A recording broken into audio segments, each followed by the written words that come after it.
right. This is Overbooked and Underqualified. My name is Sam. I'm Liv. And this is our first episode on Alchemised. Yes. This book is wild. I'm so curious to see how you're gonna how you think of this book. This is a very different read for us. So we read to page 204. We got through chapter 14 through chapter 14. Yeah, so we stopped at chapter 15, Yes. 202.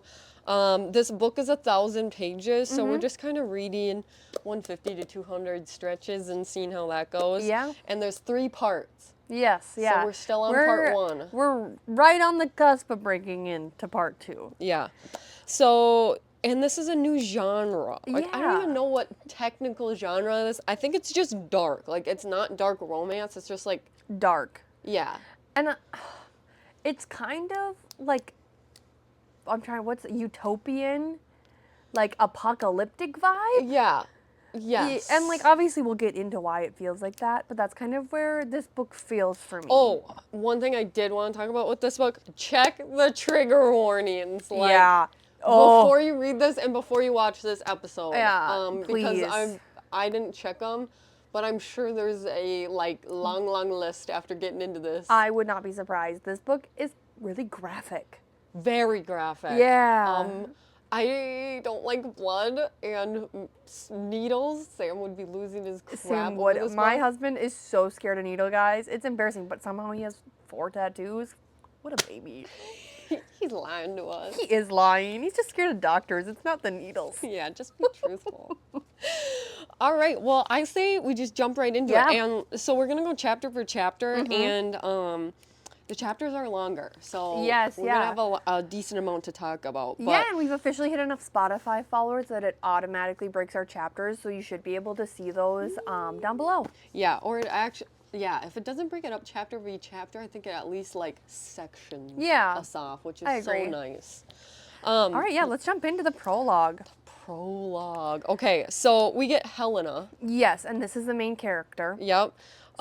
It is just confusing. This whole part 1 is just confusion town. I quite literally thought that I missed something, which is wild because I was reading the hard copy. I was like, we've all missed something. I was like, is this the second book in the series? She said it was a standalone. Yeah.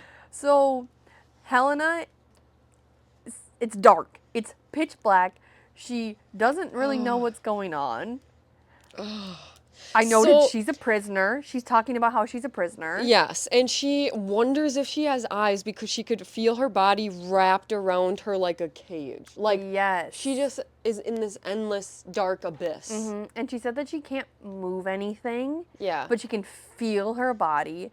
And she started counting. I thought that this was insane. Started counting second by second to figure out how many days she was in there, or kind of figure out a timeline. Something. Yeah, because she was getting shocked. Was it 3 times a day? Yeah, I think more. Like electrocuted, yeah. Yes, 3 times a day. So she was figuring out I don't think, her timeline, and then she started counting the shocks and said, told herself she had to stop because it was taking too long. Oh, so it was every 3 hours without fail. So she's it's 10,800, and then she just stopped counting because it was just endless. This chapter at the beginning really just knocked my socks off and really started prepping me for what this book was. Yeah, they set the tone very well. It was just kind of sad because it goes someone someday someone would come for her. Yes. And then she's hoping that. Yeah. And basically she says no one ever does.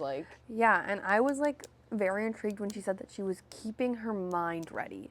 So she's basically escaping into her mind, going back to places that she's visited before, reading books that she's already read, basically keeping her mind sharp while she can't keep her body sharp. Yeah. It's very interesting, but I would say that this really set up the book well. Yeah. I was still really confused when I started chapter 1. Yeah. But... So we'll jump to... Chapter 1 and Chapter 2 is just a shitload of information. Yeah. I was telling Sam, I found a glossary on TikTok, and did you find it? I did. I read it, and it was so much. Yeah, because otherwise you're what's important, what's not. Yeah. I've heard this word, but I can't pronounce it, and what does it mean? So definitely recommend that. But anyway, so she's like basically waking up. Like light is stabbing her. She's not supposed to be awake. She can kind of hear guards scrambling around to get her dose. They're like, oh shit, she's up. Like, how the fuck did that happen? Yeah, like she's not supposed to be able to be awake. Yeah. And then they were like trying to like grab her out of goo. Oh man, and I listened to this chapter. I did too. It was so gross. It was so gross. Yes. So they were trying to like grab her out of this goo, and then she fell and hit her head. And then she wakes up again. She's like out. And she's like out of her tanky goo. Yeah, she wakes up to hear a woman and a guard talking, and they're talking about like, oh, most of these like corpses are soup and bones, like this. I wrote down most are soup and bones.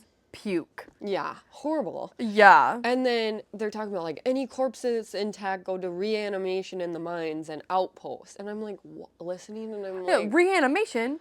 And then they just throw out the word. What's the outpost? Like yes, and then they're like, those necrothals, and I'm like, what? Can we get a little more info? What's a necrothal? I wrote necrothals ? And then it was just like they're talking about chemicals and pain and darkness, and then the high necromancer. We're assuming that this is someone important, like I would in charge. When the word high is in front of a title, I would assume that they're somewhat important. Hey, what's a necromancer? I guess we'll maybe find out. I'm just confusion at this point.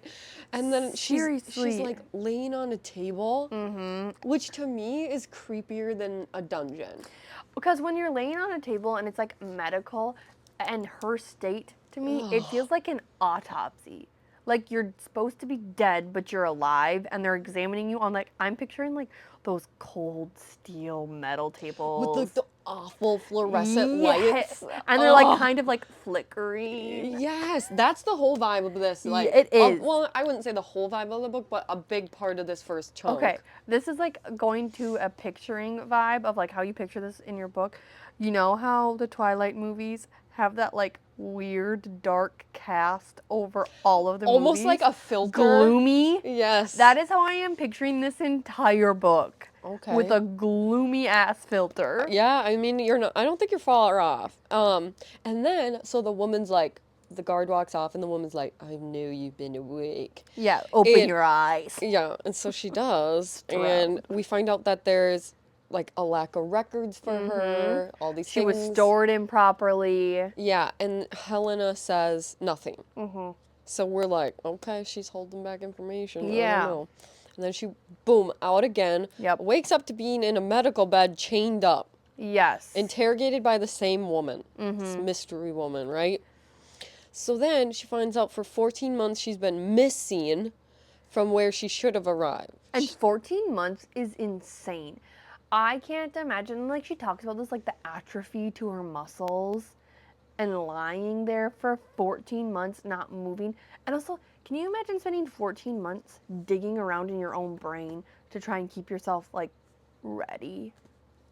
I know, and you're just getting shocked over and over again, and like in this weird tank. Did she ever talk about if the shocks hurt?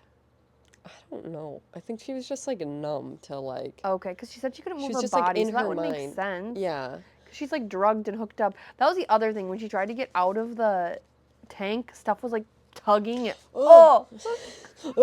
You're gonna see a lot of that here. It makes me think of my epidural. The tugging, every time I tugged it, I was like, ah!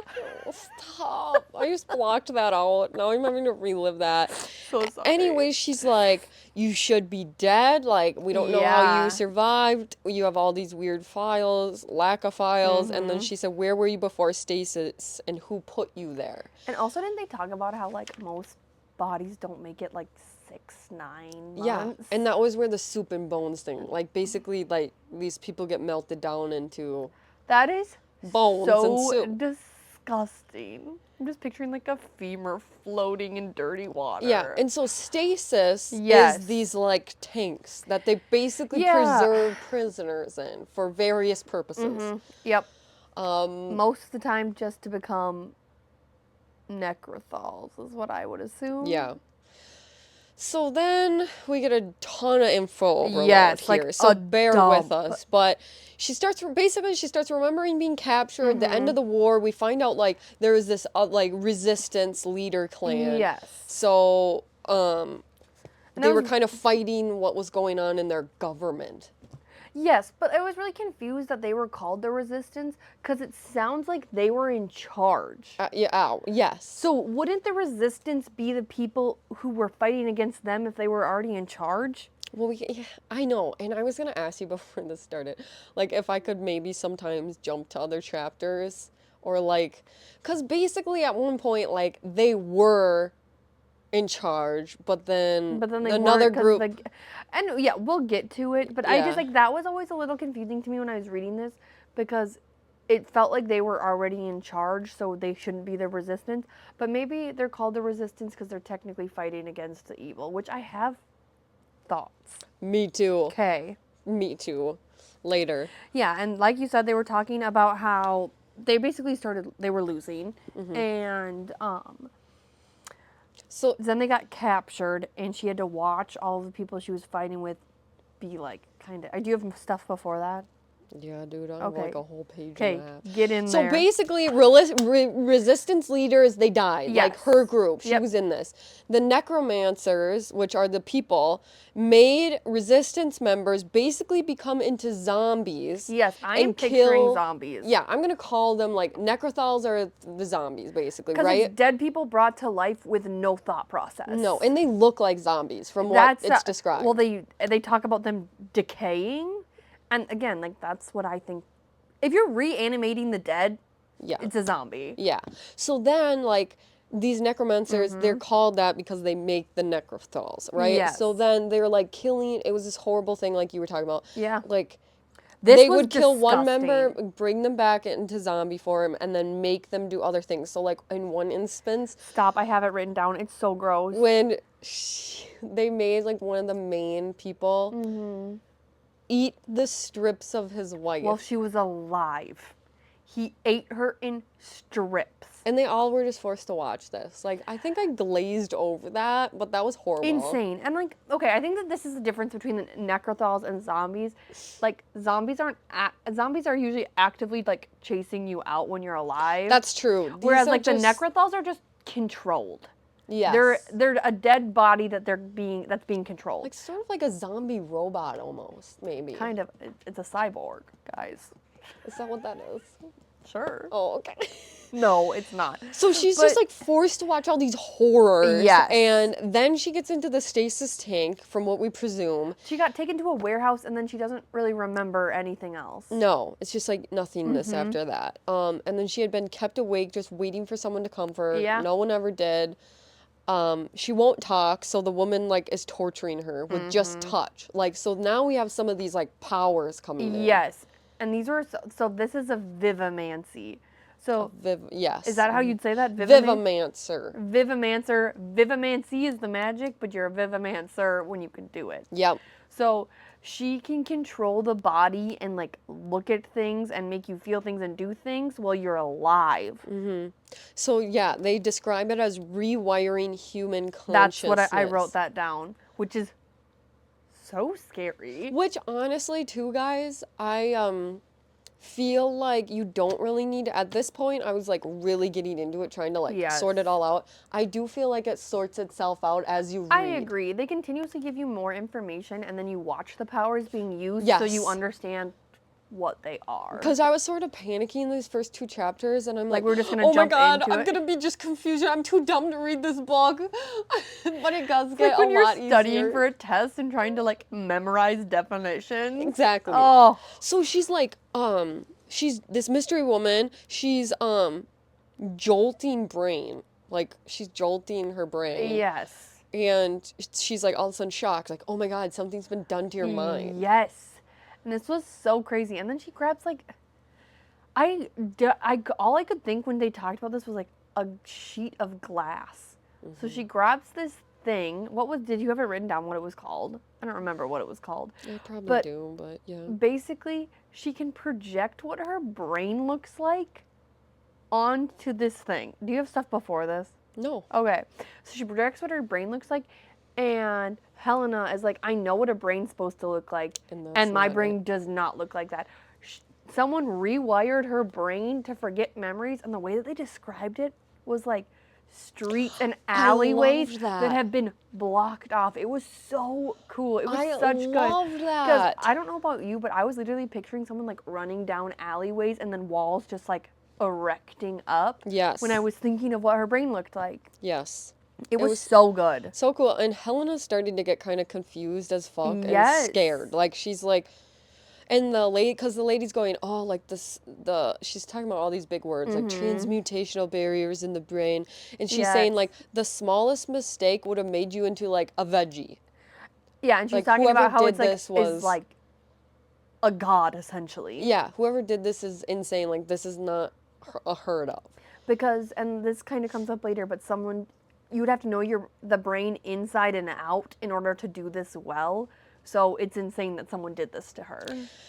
And then, so we find out that from this lady, or whatever, she's an alchemy student. Yes. And she's 20 years old, Sam. 20 years old. We got ages, guys. She's foreign. She's from Estros. And right now they're in Palladia.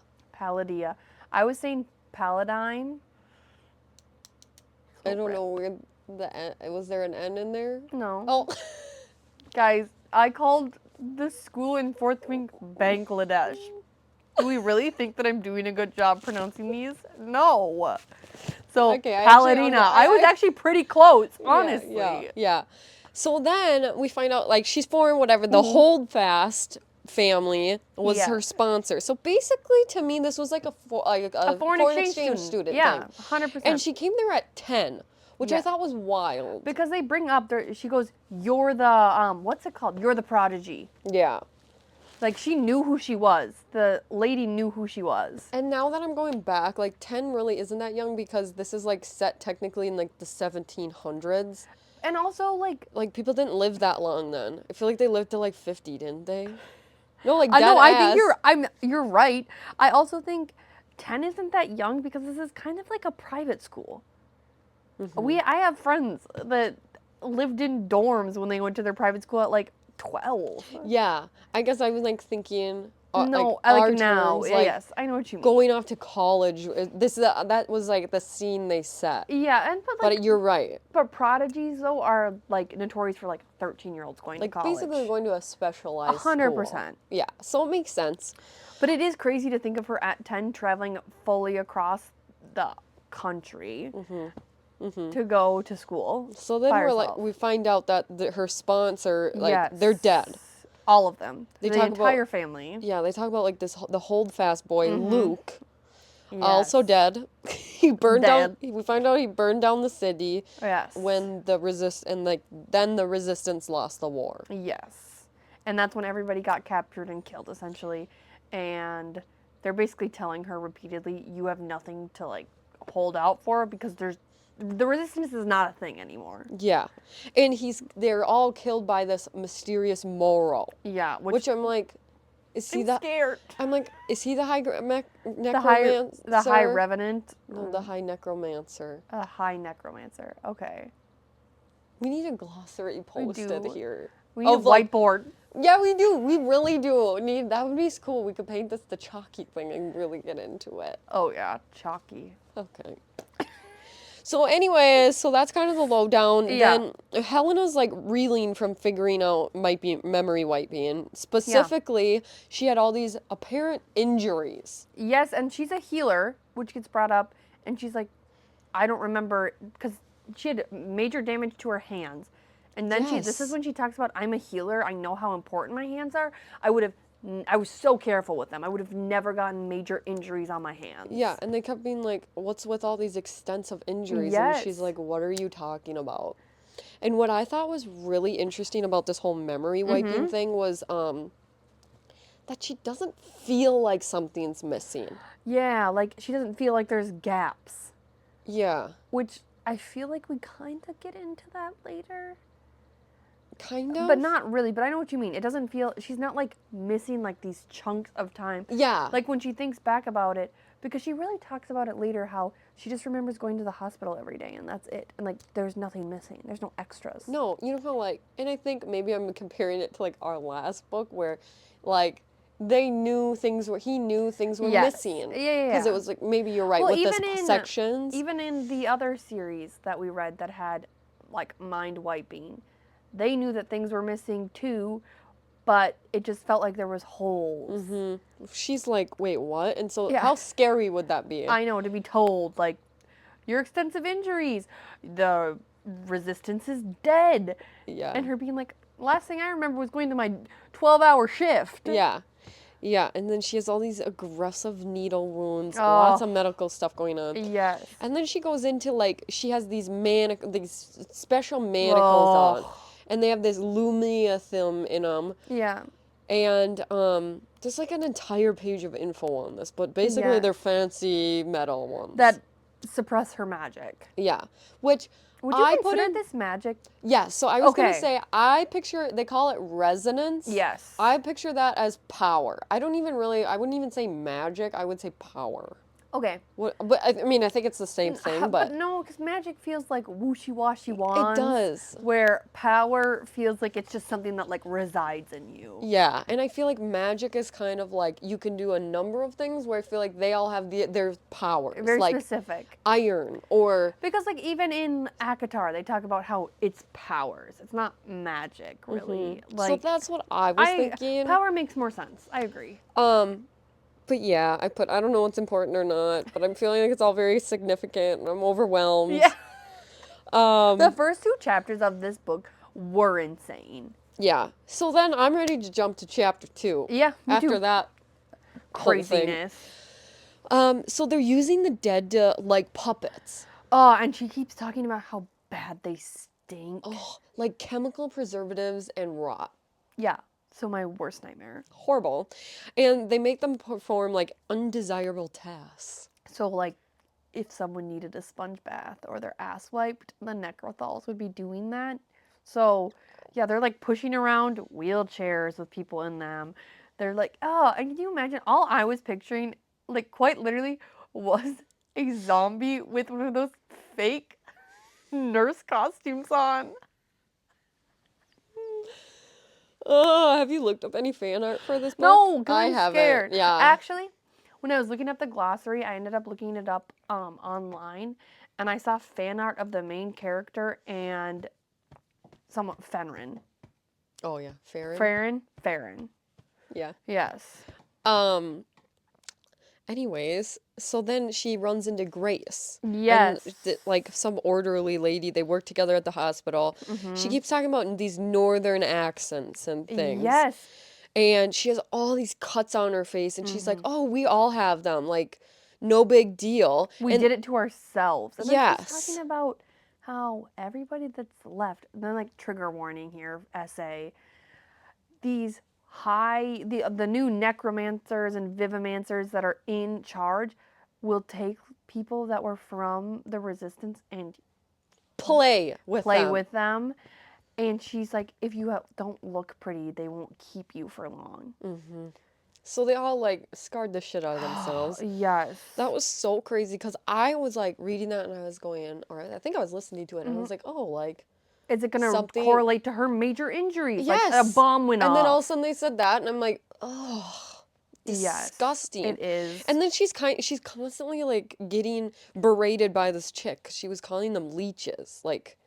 I thought it was liches. Okay, liches. Whatever. Yes. Liches. Yes, and she's like, you can't call them that anymore. Yeah, and, like, all paranoid. She's looking around, like, they're in this hospital. It's just weird. And we have no context as to what a lich is yet. No. So it's even scarier. And then this is the first time that, like, the eternal flame gets brought up. Yes. And we learn that that's what the resistance called themselves. Was it that? Like... Is that, so, like, the resistance and the eternal flame are the same thing? Yes. So if you were with the eternal flame, because I think the eternal flame is something that was, like, holy and mighty at the alchemy school. Yeah. And if you believed in it, like, the resistance was technically the holy flame. That's what I got. So it's basically kind of their faith, like, so it's like the eternal flame, and then, like, the people who are in it are called the resistance members. I believe so, because I'm thinking of, like, okay, you haven't read Harry Potter. No, because I don't know if that's an equivalent. I was going to say fourth one, you know how they talk about, like, Malik. Mm-hmm. That was kind of what I was referring it to, but... Okay. Yeah. Anyways. Yes. So they're talking about, like, people who are trying to run. Like, this Grace chick is filling her in, basically. And they were all killed by this mysterious High Reeve. Again, another person's introduced. We have no idea what the F's going on. We are definitely feeling, like, the confusion of Helena. Like, and we're also, in it, too. We don't know what these titles mean. No. So it's even more confusing. Yes. And the High Reeve forced people she's knew to work, like, rotted and dead as a message. Yeah. So can you imagine, like, you're in a war with somebody and someone that you're, like, really close to is still fighting on the other side, but, like, half of their face is gone? Well, I thought that the war was, like, over at this point, The war was over, but I think that they were doing this the entire time. Yeah. And also just... That's true. It's a good it obviously worked for Grace, because Grace is minding her P's and Q's and doing whatever she needs. And they're, like, having this conversation about how she's basically like, it's dead. Like, there's no point in pushing this. And she's talking about how she has, was it 2 younger brothers? That one is about to come of age, so he can start working and they can move. And then she makes the comment that they're paying good money for eyes. And I'm like, what the fuck are they using eyes for? Which we get filled in later. What was your thought, though? Like, what'd you think? I had no idea. I don't know. I didn't know what was going on in the book, so I'm like, I damn well don't know what they want eyes for. Yeah, we are just in confusion town. And then she's like trying to beg her and be like, that can't regrow. And she's like, I know, but what do I need him for? To watch my brothers die? Yeah. And she's, like, getting pissy. Yes, which, like, she's getting makes sense. mad. Like, she's, like, mad that she's not remembering, like, frustrated. Like, yes. But she doesn't get your know. shit together. Yeah. Like, this is what's going on. Like get how your head dare on you judge me Yeah. for willing to give up one of my eyes? And, like, remember, like, we're in a shit situation. So it's just stressful. And Helena's, like, like, not even really listening because she's distraught over the name Lila Bayard. Yes. And just sort of, like, grieving that whole thing. And then we find out that the High Reeve is a powerful Vivomancer. Yes. Which is... What is a Vivomancer? So a Vivomancer is the ones that can control people that are alive. Can control your body while you're alive. So my question is, if he's a powerful Vivomancer and so is Dr. Stroud... Sorry, I know this is coming. But, like, is that not... Why can't they do the same things? We can talk about this later, he's more powerful. And I think since he has a higher title... And this gets discussed. It does? Mordor... Is that how you say it? I don't fucking know. Moreau? No, yeah. Yeah, Moreau. He talks about it. Okay. Okay, anyways. So, and then, was it Grace? Helena starts bringing up the fact that she was supposed to save Luke. Yes. Because Grace goes, why weren't you there? Yeah, you were supposed to say, like, she's, you like, were supposed to save him. Yeah. And she's getting louder, like, upset. And they're in a hallway surrounded by, there's necrothals everywhere, and you can feel the tension in this chapter. Yeah, you can. I'm, like, looking around stressed. Yeah. Waiting for a zombie in a nurse outfit to walk out my door. 2 seconds ago she was just like, shh. Yeah. And then this bitch is yelling. Like, what are you doing? She's just, like, manic almost. Yes. So this scene kind of ends and Grace gets, like, just kind of, like, hurriedly. Oh my God, did I just have a stroke? I think so. Walked down the hallway away, and Helena is like, don't know what's going on. Helena. Okay, I'm done. You talk now. Yeah, so she was supposed to save Luke, and she finds out, like everyone is dead. And everybody's she's like, dead. Wait, what? Like, literally everyone's dead? So then, the High Necromancer, which we find out is Moreau, killed Luke, right? So then, she finds that he wants to watch Helena's examination personally. And she's like, no, I don't want to see him again. Like, And I'm like, wait, you've seen him? Like, when did that happen? And then on 21, she said Luke, who'd been the whole world for her. Like, she's really grieving him all over again. And at this point, I'm very confused if they were a love interest. No, I did write, I had notes before this. So I wrote in love with Luke ?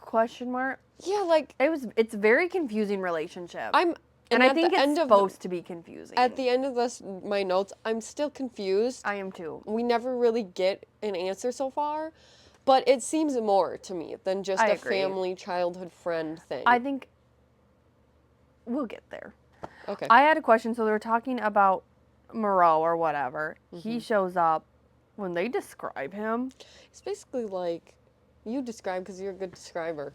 So skin is translucent. There's no eyes, but he could still see. And his body is overly jointed.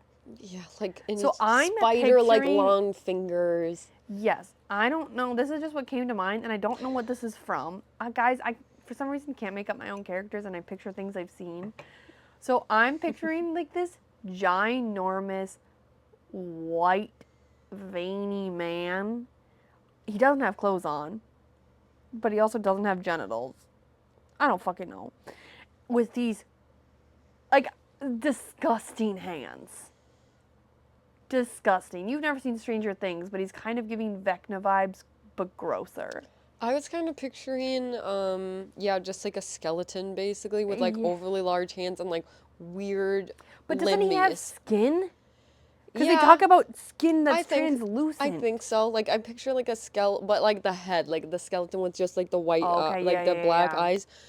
I'm gonna tell you right now, I picture things basically like the Disney version of what they're describing because I will otherwise not be able to read this book. So I picture like a nice friendly skeleton man. It's Jack the Skellington. That's who she's picturing. That's probably still too scary. I'm gonna like fully tell you too that like the zombies, I know they're zombies and I heard and like totally like read what they are, but they are like not that bad. Okay, this is so funny. We talked about this briefly. We try to not talk about our books before this because we want it to be so authentic.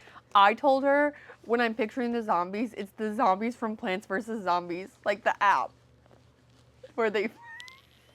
Like, I'm picturing, I know they are worse, but my brain is like, nope. And otherwise, we won't be reading the rest of this book. And then the noises they're making are the zombies from Minecraft. I read at night in my bed. Like, it can't be scary. It can't. It can't. My brain's like, yep, I read the description, but no, we're not. It's really just a woman and her skin is painted green. Yeah, like, she's like, kind of like, I would go, ooh, but like, but also, I'm like, not going to judge. It's a really good Halloween costume. So that's where I'm at. I love your description, though. So she finds out the central that they've been talking about where they're located is the Alchemy Tower. Which is, like, so powerful. Like, that is such... I'm, like, struggling to know which side I feel like is right now in this book. Same. Okay, good. Same. So, for them, this feels like such a power move. Taking the thing that the people you were fighting against care for so deeply and run, because the whole, is it Holstead's? Holdfast. This was where they basically ran stuff. Yeah. They were professors here. They were students here. This is where they taught new people coming in to learn. So, like, that is such a power move to make this your central hub. Like, the Holdfast founded this place. Yes. They call it, like, the heart of Palladia. Yeah. Like, this is such a big thing. And then when she finds out that they basically destroyed it, I mean, they ripped everything down. They painted over everything like it's a sterile, dark place now. Yes, there used to be art everywhere. Yes. There used to be a bunch of pictures of, is it the Principate? Principate, yep. Principate, we talk about that later, but there used to be a bunch of portraits of all the past Principates there too. Yep. And those are all gone. And it's so sad because when she finds this, like, she's destroyed. Like, she is just grieving. Like, she's like starts wailing and like because she spent the last 10 years of her life here. She grew up here and became an adult here. And she talks about how a normal student is only there for like 4 years, 5 years, right? And she has been there for 7 to 10, right? No, 10 years. 10 years. Because she was 10 and then 20. Well, 10 years. The war started when she was 16. So she had spent 6 years there. And she would have stayed longer because you can stay like 7 to 8 years, but she had to go help join the war. So, like, think about that. That was her entire life up until the war started. That's true, yeah. So, yeah, and then people are like, just get going, like, stop your wailing. Yes. And now we get this Western accent man. Yeah. So he's like another foreigner, and he's probing around her mind. He didn't like the probing. No. Yeah, and he's like trying to figure it out, and he's basically saying that no one could have done this to her. Like he's sweating on her. I literally wrote the man sweating on her. Disgusting. He's stressed out. Like he's scared of Dr. Stroud, which we find out that's the name of the woman that's been in the first 2 chapters.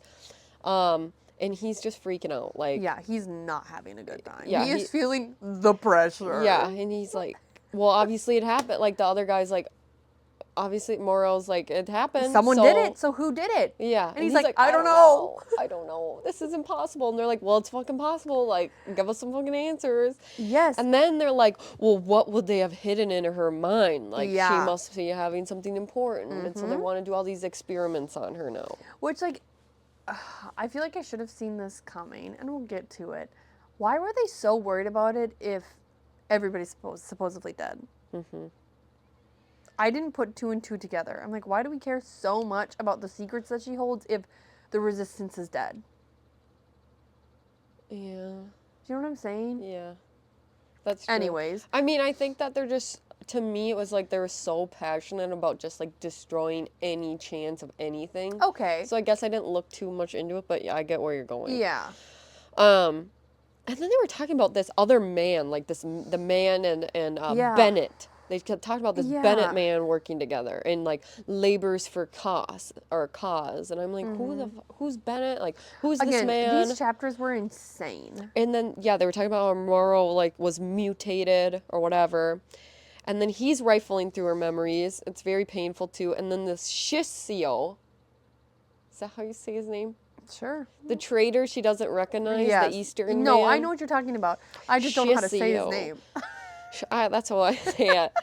And I'm right away, I'm like, I think that he knows more than he's letting on. Okay. The way they described the scene of him coming in, and they're like, do you recognize her? And he's like, kind of looks at her, and you could tell that he does, but he's like, no, or whatever. I just feel like I was like, You're lying. But I'm also so confused because, like, how can they lie when they talk about the way that they rifle through the mind and can see everything that's happening?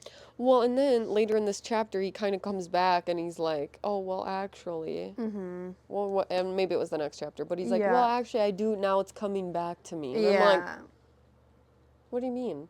So he's a bigger deal than I think. Yeah, I agree.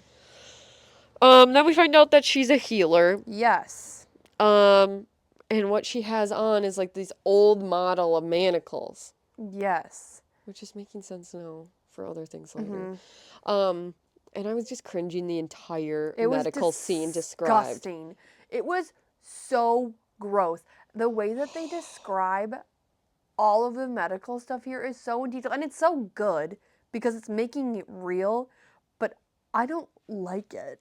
Like when they talked about drilling the hole, basically like in between your wrist here, they drill a hole all the way through where you can see the tendons and everything moving. And then they put a tube in there. And it's like a glass tube-ish. Like it's not glass, but it's like a metal tube. Like I'm like, what happens if that shatters or like... No, and then she gets manacles put over that. So like there's just like a hole in her wrist. Both wrists.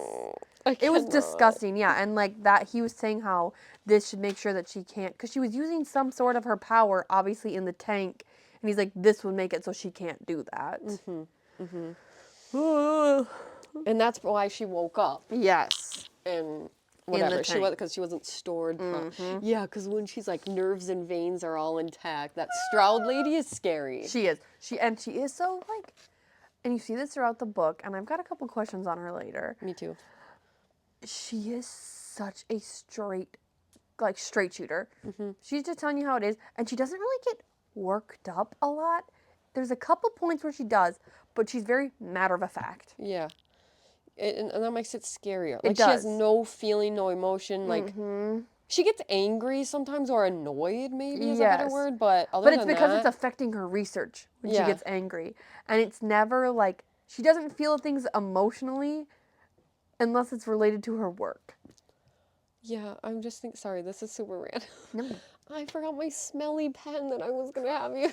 you at the beginning of this episode. The listeners are devastated. They are. They probably quit listening. They probably did. They said, no pen? No pen? It was a good one, too. Next time. Anyways, so... 2 next time, guys. 2 next episode. So then we meet this Warden Mandel. Yes. And I was kind of confused on here. So, like, was her story a lie about... Because when she walked in, her mouth dropped open in shock, seeing Helena. Yeah. I don't know. I don't think that she was lying. I'm And so then confused. I'm so confused. He's like kind of he kills her, extracts metal from her body, and then puts it into another body and sends her away because he's mad at her. Mordo does this? Yeah. Just to clarify. You gotta clarify, please. The High Necromancer does this. And the way that he described it, so yeah, I pictured her like in the air and her skin just like flaying open and her rib cage being like, yeah, because they talked about, and he just reaches in. Yes. Grabs this metal thing. Like, and then he puts it in another body and Mandal comes back and her consciousness is now in this new body. But it's like a lesser body. It is a lesser body. It's like a punishment for what she did. Yeah, it's like if you gave someone an older model of a car and been like, well, you don't deserve the brand new one. And I think it was, wasn't it like a resistance member or something? Like, I don't know. Remember. Because nobody wants to be them because they're like looked down on or whatever. 100%. So it's something like that. But I'm like, they didn't give us anything around this piece of metal. No.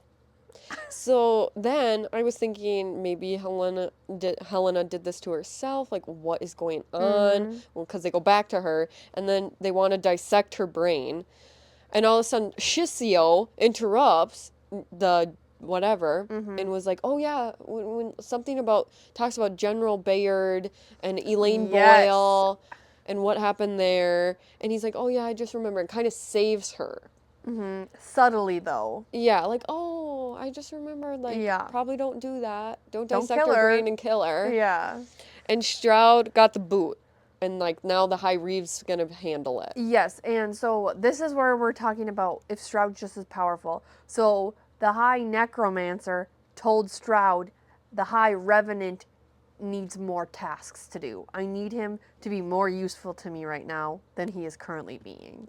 He says that about the High Reeve right now? Yes. Oh, I love co-reading. I know, because it's so helpful. I did not pick that up. So he was basically saying, like, I want to give him more tasks. Almost like he's trying to give him more to see how he does so he can continue to be in his position. This is so interesting going back. Like, discussing this now after knowing what we know. 100%. And you know what I've heard people recommend to do with this book, which is kind of what we're doing, is reading part 1, reading part 2, rereading part 1, and then rereading part 3. So we're kind of doing that a little bit, where we can re-listen to the podcast episodes to reacquaint ourselves. Well, we're kind of like, yes, we haven't read part 2, but we're going back and putting stuff together now that we're figuring stuff out. So anyways, so then that's kind of the end of it. We get to chapter 3.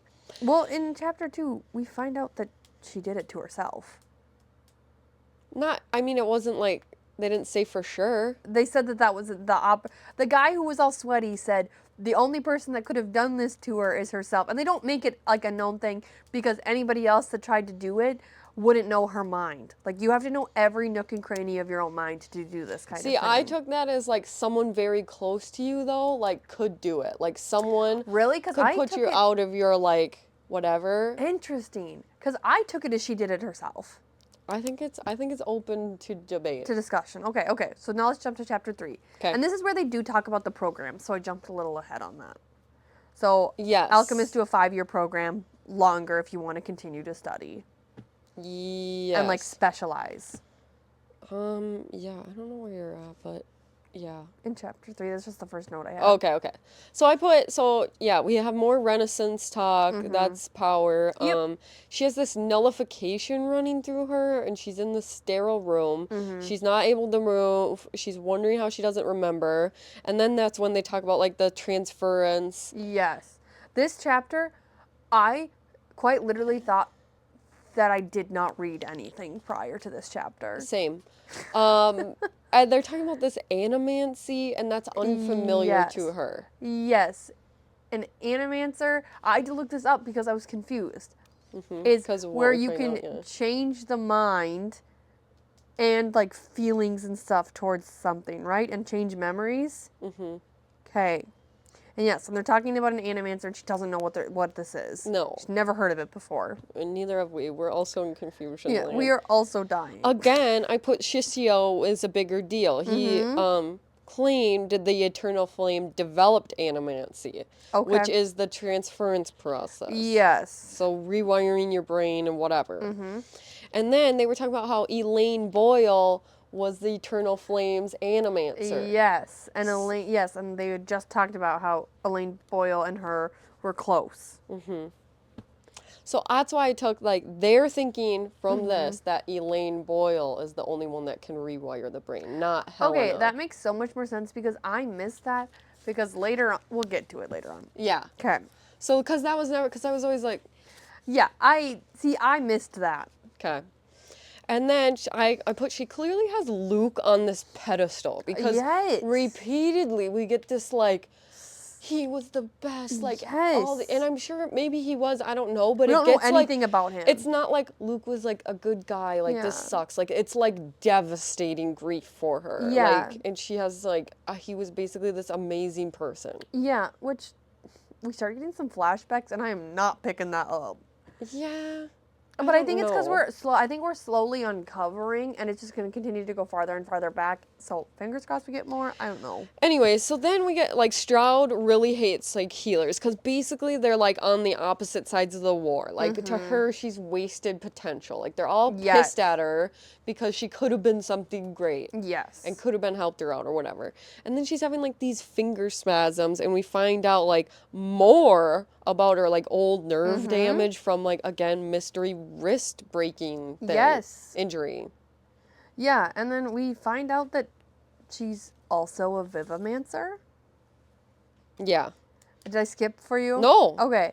So we find out that she's also a Vivamancer, and like, I was confused, because I'm like, her being a Vivamancer could have made the internal flame not want her, right? Like, I was confused. Yeah. Because I was like, aren't we fighting against? But we get clarification on that, obviously. Yeah, and honestly, it's still confusing. Yeah. And she talks about a little bit how, like, Principate Apollo, which was her... Luke's dad died while they were in class, and it was horrible, and whatever. And then we find out, like, all about these guilds, like the guilds overthrew the government and whatever. Yeah, I wrote hierarchy at the school. Yeah, and there was, it was a hierarchy. There was kind of these two sides. There was always, like, issues. There was always political unrest. Yes, and they talk about how the guilds, they only went to the school for, like, show. They didn't really go to learn because they already had learned. A status. Just so you can leave with the certificate, essentially. Yes. So, and they wouldn't talk to her because she was foreign. They bullied, like, so the shit out of her. racist. They bullied the crap out of her. Yes. Because she talked with her hands, she had an accent, all these things. Which is, like, really sad, because I'm picturing 10-year-old her, because later on she talks about how, like, she learned to have to, like, hold her hands together underneath the desk when she was talking. I was like, the little baby. And she, like, actually, she kind of turns it around in a good way, though, where she, like, can really read people now. Like, she reads people's actions and what they do, because she basically had to study to, like, other people to fit in, right? So they suck in that aspect. The guilds, like, thought that she took a place from them. Yeah, took a place from one of them. Because there's only so many slots. Yep. Like a regular private school, there's only so many slots. Yep. And she just, like, has all these dreams of being remembered and wanting to do all these discoveries. Like, she really wants to excel at her career. And she just kind of, like, kept her head down, ignored the political crap going on until Principate Apollo was, like, murdered. Yes. By the guild assembly. And, like, while this was all... Or wait. Well, kind of it was assumed. It was assumed but not confirmed. And then I also wrote down, like, this is kind of where she was talking to Luke about how she just didn't feel like she belonged. And he was like, no, like, you're exactly where you're supposed to be. School is for those who need to learn, and the guild members don't need to learn. So I just, like, really liked that, like, reassurance. Like, we're building a friendship here, getting a little bit more understanding of who Luke is. Yep. And then, yeah, we jump into Apollo dying. Mm-hmm. And then this is where, like, the Guild Assembly basically took advantage and governed because Luke was only 16. Yes. Like, he wasn't ready to take seat. And the Guild had been completely against the way Apollo was doing things, but Apollo's in charge. He can run it however he wants. So they were jumping on the bandwagon fast to change things. And it sounds like they were wanting to move more industrious, and Apollo didn't want that. mm-hmm. Yeah, and they wanted to do, like, so then all these Undying began appearing. Like, these immortal and powerful alchemists, and they were loyal to Morrow. Like, he was like, if you're loyal to me, I'll give you the, like, immortality. Yes. And they became the Undying. Yes. And that's when the necromancy... Don't mind us. That's when the necromancy, like, was a crime. Yes, and, like, this was really confusing to me. Yeah. And this is where I was like, what side is right? Yeah, so then the Undying made the Eternal Flame members into, like, an army of their own, like we talked about before. So, yeah, it was just weird, like... Yes, like, because to me, it sounds like the Vivimancers and the Necromancers, like, yeah, don't get me wrong, like, their powers aren't necessarily great, but they're being oppressed. Yeah. So it makes it seem like they should be the resistance, and they should be the ones that are, like, fighting for, like, equality. Yeah. So I was just really confused. It's basically, I mean, both sides have their goods and bads. Yes. Like, and it is kind of a... I don't know like, which side I would be on if I was in the situation. Well, normally, I feel like in books there's, like, a clear side. Someone is evil, and like, don't get me wrong, I do think that, like, the Eternal Flame is where we are supposed to be stationed. I agree. But sometimes when they're talking about things in the war are, like, we'll get to a part that really pissed me off. Oh, yeah. I'm like, are we sure we're on the right side? Yeah, it sounds like we just need to start over. New. Start something new. So, yeah, and then we get perfect examples when Falcon Mateus gets invited. Yes, this is him. He's what pisses me off. So then we start getting, like, a lot of names here. Yes. So Falcon Mateus there was 5 council members of the Eternal Flame. Yes. He was the spiritual counselor. And he's basically a sexist loser. That Piece sucks. of shit. Like, he thinks that women, like, any foreigners, women, like, they're just lesser. And he's constantly, like, trying to put Helena down. And we get more about that later. But he was her direct supervisor. And he was always like, you don't get to glorify Vivimancy. Yeah, like, because she was talking about how Vivimancy, when you're using it correctly, because she is a healer, can help save lives in a way that normal healing can't. And he put, the act of Vivimancy could only be pure with selfless intentions. And he was basically saying that you can't have selfless intentions. Well, and Stroud was asking her, this came up, because she's like, why don't you have any records? I thought you were a healer. There's no records of anything that you've done. And she's like, well, like, I wasn't allowed to, because that was, like, glorifying it. You weren't allowed to, and like... Stroud was like, what the fuck? Yeah, basically, like, you're not allowed to keep charts. Yeah. Because you're wanting people to look at it and congratulate you. That was quite literally what he was saying. And so Stroud was like... And I was like, hate you, Stroud, but also I hear you. And also, like, Stroud is so data and, like, focused on her job that, like, that's insane. She was literally like, that's the stupidest thing I've ever heard. Anyway, so then more bone fusing together torture. Like, she's continuously, like... being tortured throughout... this whole time. The 3 chapters that we've read, it's continuous torture. Yeah, and then she's, like, being forced to walk with these thralls, and they stink, and they're dragging her along, like, round and round. And... again, they smell. Then we get another name, Jan Crowther. He's another one of the 5 members of the Eternal Flame Council. And she's like, oh my God, I know you. Yeah, and like this was someone who was important and she worked with a lot. Yeah, and he was just super freaking weird, and she finds out that an Undying is wearing his corpse. And this is where we kind of learned more about them being able to take bodies and put different souls in them. And then he licks her. He licks her. And that's why she said this is why we called them liches. Yes, because they were like leeching these bodies. So that's what we found, like that's when we find out what they are. And it's horrible. And he's so creepy. He keeps going, I know you. That's exactly how I picture his voice. That is exactly how I picture his voice. He's like looks at her fingers and then her face. And like I'm like, why is he looking at her fingers? Like yes. And then and this like I had a realization of you don't know who anybody is. No. You could have met people in a different body and they know who you are, and then they change bodies and they could act like they don't know you the next time they see you. Mm-hmm. But she did talk about how later on you can tend to tell bodies that are liches. Mm-hmm. So at least you know like someone else. There's signs. Yeah. But horrible. And he won't drop it. He keeps being like, I know you, I know you. Yeah. Yes. And then there's all this, like, Stroud comes back. There's all this talk of application. It's an announcement a week away. And it's so confusing. It is so confusing. And then I could understand why you'd want to come back and reread this chapter when you have more context. Exactly. And they're like getting her ready for this mystery high reeve. We still don't know what or who that is. Nope. And then they're talking about she sees this portrait. The only portrait that's up in this whatever is Ardamon Bennett. And that's when I'm like, oh, Bennett.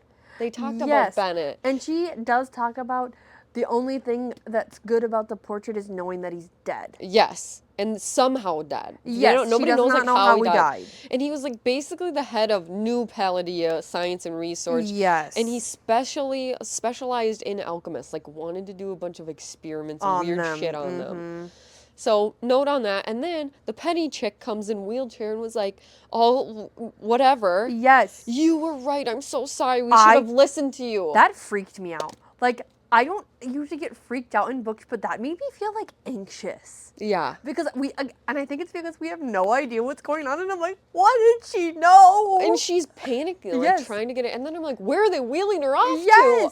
Well, because they were also talking about Bennett, how he did all of this research, and that resistant fighters became the first test subjects. Mm-hmm. But yeah, Penny telling her she was right, and they should have listened. So... No. Yeah, disgusting. Then we get more Lila info. So this Lila Bayard, she's basically a roomie. She was like this badass kind of warrior. Yes. I picture her a lot like Enya. Okay, yeah. That was the vibes I was getting. Yeah, basically a warrior chick. Yes, badass. Yeah. And she then... So... I'm kind of skipping, but then she arrives at Spirefell. So she gets transported. Do you have anything before that? No, but once we get there, I have something before she meets the High Reeve. So Spirefell, like, she's getting delivered to the High Reeve. It's, like, basically this really scary mansion. Like, it's dark, it's gloomy, the trees don't have leaves. Like it's picture scary. the Addams Family mansion. Yeah, like Haunted House vibes. You're walking in and an organ is playing. Exactly. My nightmare. So they're talking about how the Necrothals in the car with her were disgusting and rotting and, like, just gross. And she was gagging the whole time. Yep. And then when they get there, a Necrothal opens the door and she talks about how he had to have been killed hours ago because he is so fresh, and the only reason she knows that he's dead is his eyes. Yeah. And then she talks about how wealthy families replace their staff frequently. And I'm like, where are they finding these people to kill and bring back? And also, why aren't we just hiring the regular people? No, and she's really distraught over this. She's like, this is so effed up. Like, well, yeah. It's just bad. And then they're met with, I put, bitchy wife. Oh my gosh, worst. How do you say her name? Aurelia? Aurelia. One of those two. Aurelia, I think. Yeah, Aurelia. Aurelia. That's how I say it. Yes, I agree. And then she's like the worst. She's just being bitchy. Like, that's all you need to know. Yeah. And then she's like, all of a sudden, Helena she enters the house and she sees a bright smear of blood and she looks away. Yes. And this plays a big part later. And then she goes back and she realizes that it's just roses. Like she says to Stroud, there's blood. And Stroud is like, where? Like, what are you talking about? And this is really already pulling into like the PTSD that Helena has. Yeah. And my first thought was, I'm like, has she already been here? And like her memories are resurfacing? Oh, okay. That's good. I did not go there.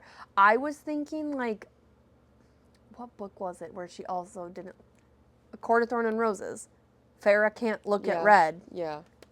That's where my mind went. Yeah.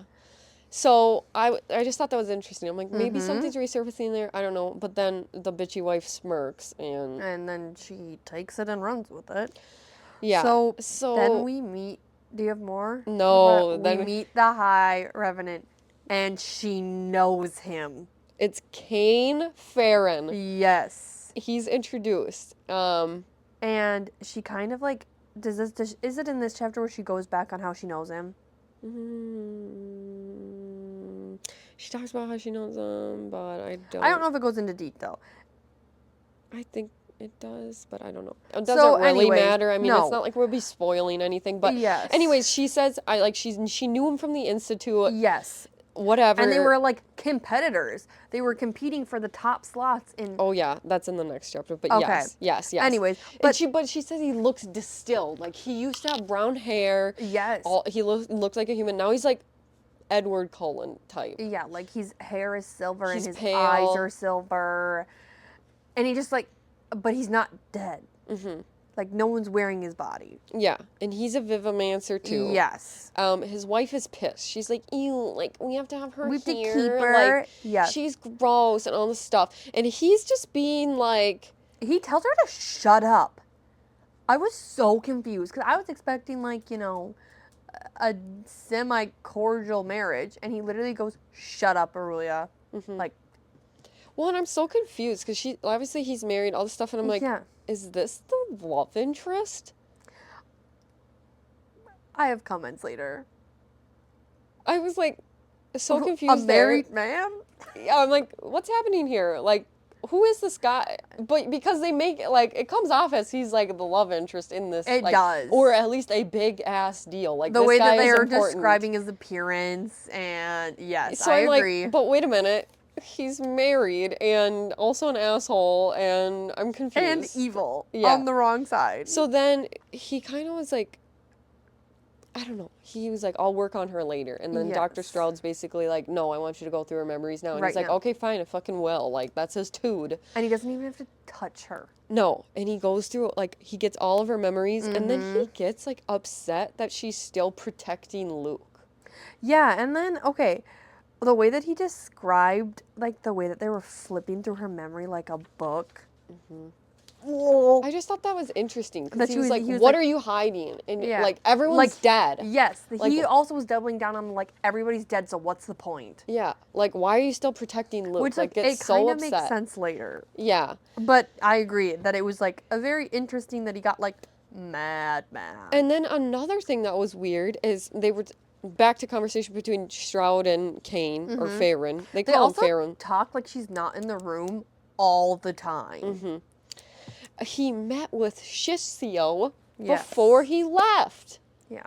I'm like, well, that's suspicious. What the hell did they talk about? Yeah, what's going on here? And where's old Shishi going? Shish kebab. Shishi's fled the town. What's going on there? They brought him up again. He's obviously important. And then Aurelia fought like, I'll show you to your room, reluctantly. And we find out that she has iron resonance. Yeah, so she controls iron, and they kind of talk about how this is like a lowly, like controlling iron is lowly when it comes to being an alchemist. Yeah. Yeah. And then we find out that the whole house is made of iron, and then she's like, why do you think they picked me to be his wife? Like, she's quite literally the worst. She's horrible. Disgusting. Like, literally horrible. Not a fan. Yeah. So anyways, before we get to chapter 4, I'm just gonna... Yep, double check with all of our tech issues as of late. Need to make sure everything's still recording. Yep. Perfect. Also, it's so cold out right now, like negatives here. Yeah. And so that's why our light is like holding on for dear life. Seriously, I think it's -20 right now, guys. Yeah, we're also fighting for our lives. Anyway, so chapter 4. So yes, she's trying to find things to kill herself. Yeah, because she said if someone was willing to bury my mind like this, I'm not going to stay alive for them to figure it out. And she can't find anything. Like nothing. She's like They prepped for this. Like another thing, her room is like nice. Like she's got this canopy bed. An ensuite bathroom. Yeah, like she's not in like this prison thing. Yeah. Like she is not treated really as like she has free reign of the house too. This is really confusing to me. I don't know. It's giving such weird vibes. Okay. I don't think that was that weird. Why do you think that's weird? That she's free reign of the house? Yeah.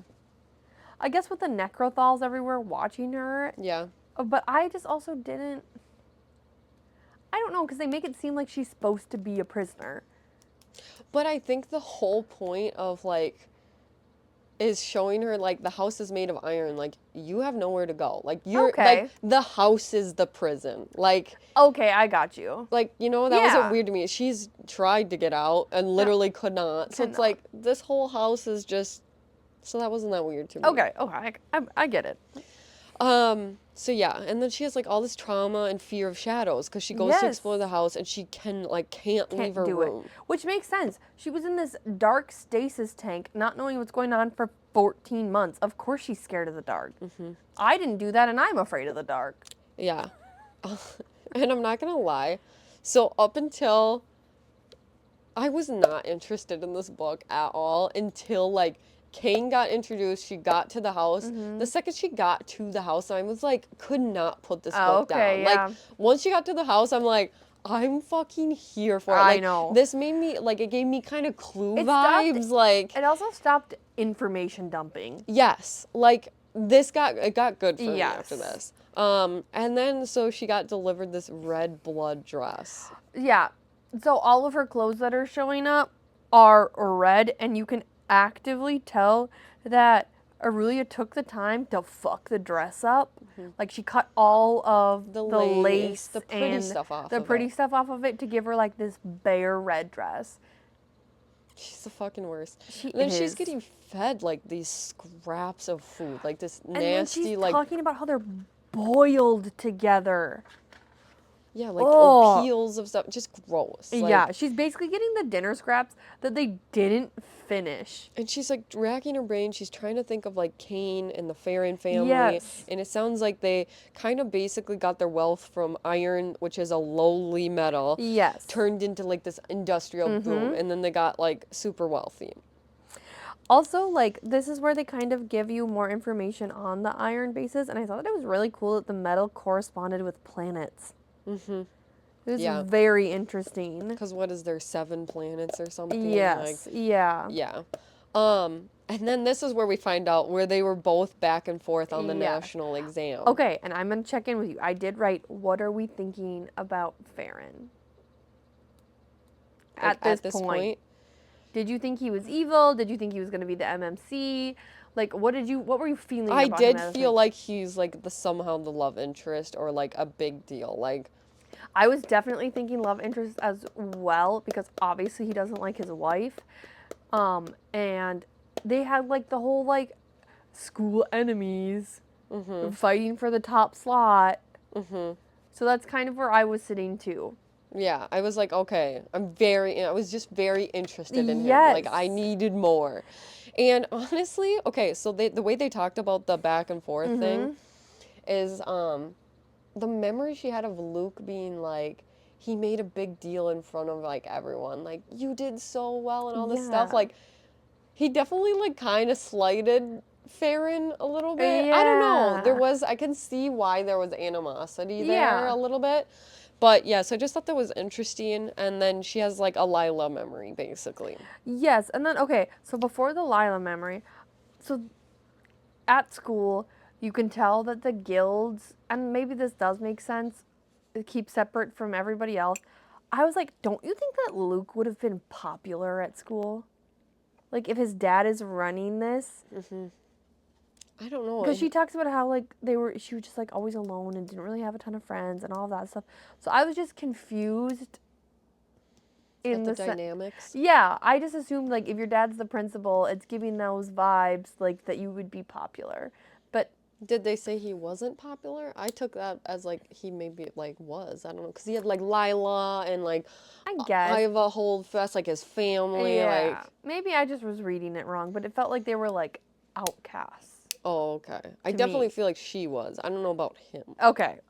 But maybe more will come up with, like, more memories resurfacing. But interesting. Yeah, and then I did have, the vision of Lila. Yeah, and then, because a vision of her, she's scarred, she has red eyes, she just looks genuinely, like, generally horrifying. Unwell. Yes. Like, not good. And then she goes, I've been lying to everybody. Is that this chapter? Mm-mm. Oh my god, I'm so sorry, guys. That's way in the future. Yeah, never mind. Shut up, Sam. Fine. Okay, my next thing is Aurelia is a treat. She was just being a bee. She was. And didn't we had the daughter, there was some daughters for marriage talk. And on page 71, and I put eye roll. Like, disgusting. I think they just, like, that was basically, like, because she was doing all these tricks with her rings, and Helena basically sees right through her and was like, she obviously doesn't really have any formal training. She's not well trained. She basically went to school to get a Mrs. degree. Literally, that's what she says. Like, daughters are for marriage and whatever. And so it was kind of funny that she saw right through it. Yeah, like she thought that she was being like intimidating. And like, yes. And then she delivered her to Kane's room, surprising him. Yeah, I didn't like that. Yeah, delivers. And Helena, which I was like, what was your angle there? To, like, get him, like, pissed off or something? I don't know. And I did write, like, I'm surprised that Farron is so amazing and he's married to someone who can't wield well. But they did kind of, like, describe that, like, daughters were just for that. I just expected, like, if he's so amazing and so, like, abundant in power, why wouldn't they have paired him with someone that's, like, better?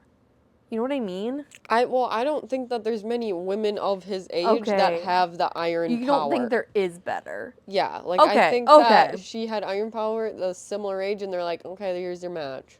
Okay, which fair. Because remember how they talked about the population? Yes, being horrible. So I don't think there's many options out there. Okay, fair.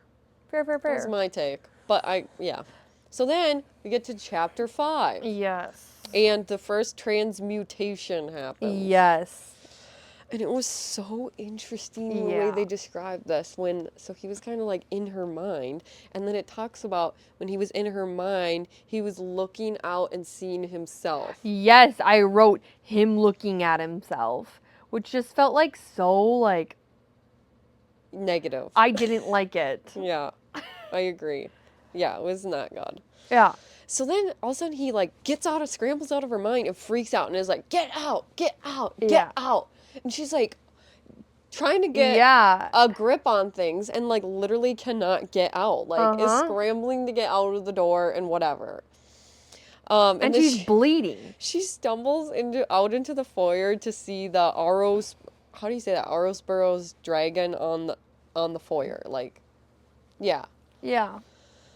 My dumbass thought that the dragon was real. Like, because I think I went back and, like, reread it when I was taking these notes. I literally thought it was real. That is hilarious. I thought that was a literal dragon, like, eating itself. It's not. It's a mosaic on the foyer floor. It's just in the tile. But she was just so out of it. No, and I know that was, what you like, mean. The scene was confusing. Everything about this book has been confusing. Like, you really gotta catch up. So then, it's eating itself, the cover of the book. Yep. So it's something significant. Yes. And then she tries to jump and Kane catches her. Like, she tries to jump to her death. And he's like, ain't no way. Yep, I see right through you. 100%.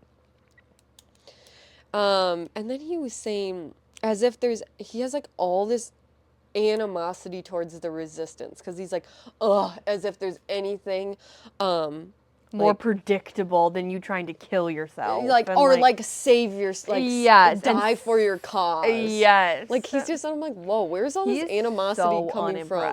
Yeah. And then on 79, it talks about her, like, grieving over Luke still. He's really just carrying her through this horrible treatment and process. Because she's, like, dying from after this, like, withdrawal from the transmutation thing. And then she starts to dream, and, like, she pictures Luke, and Luke says, I'm dead because of you. Mm-hmm. And then, all of a sudden, it shifts to her dad, and him basically being like, I'm dead because of you too, and then he slits her throat, and she lets him. Mm-hmm. Yeah, it's just, like, she's having all these horrible things. Yes! Like, this book is so graphic, guys. It is. Like, it's dark. It is so dark. She's having these, like, vivid fever dreams, and everyone she loves is basically blaming them. Basically saying, blaming like, her for their deaths. Yeah, you're the reason the resistance is dead. So then she's, like, almost dying, and they're, like, Stroud comes back, and they're like, okay, we gotta delay the next transmutants, and whatever. Yeah. And then she says that she needs to start going outside and walking. Mm-hmm. And this made me really sad. Her forgetting what wind felt like. Yes, because she's like, and he's like, what? Yeah. Yeah. And then I also put, this is where we find out where they said, like, Boyle was an animancer. Yes. Like Mandel talks about that, too. Yes. And that she had found a cure for her husband, but not really because he was a giant toddler. Mm-hmm.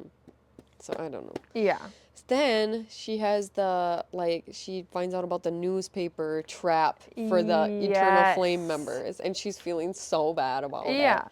And then I wrote, and this is a question, and I still don't know how I feel. Do we really think that Luke is dead? That's the question I had after chapter 5. Do we think Luke is dead? I was very concerned at this point. I do think he's dead. I'm very concerned what they're doing with his body. They bring that up. Yep. But that hadn't been talked about yet here. No, so were you thinking that he was dead at this point? Yes. And I was worried what they were, because we're hearing about all these other people she knows. And I'm like, wait, if they're doing this to, like, the main council members, like, where is he? And if he's dead, what are they doing with him? 100%. Like, I'm scared. It can't be good. No. It's going to be... So I was freaking out there. Yeah. But are you saying that you thought maybe he's alive? I was thinking maybe he was alive. I think that's fair. And if he was, I don't think he would be doing well. But I just was like, I wanted to do like a check-in of like, do we think he's dead? No, I like it.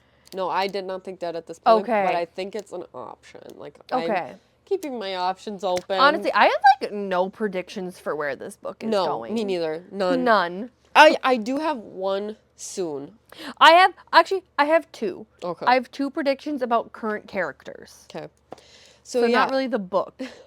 And honestly, I don't know if I was just, like, really tired, but I started to laugh at, like, not laugh, but kind of laugh about, like, how she's trying all these ways to kill herself, and he's just like, nope, not this time, nope, not this time, and she lays down and tries to get hypothermia, and she's like, no, you're dumb, I knew you were gonna do this, like, you fucking bee, and she, like, tries to get out, like, she can't get out, like, she's outside in this courtyard, and she can't get out, like, she's trying to climb the fences and, like, figure out if there's any sort of escape route, and there obviously is not.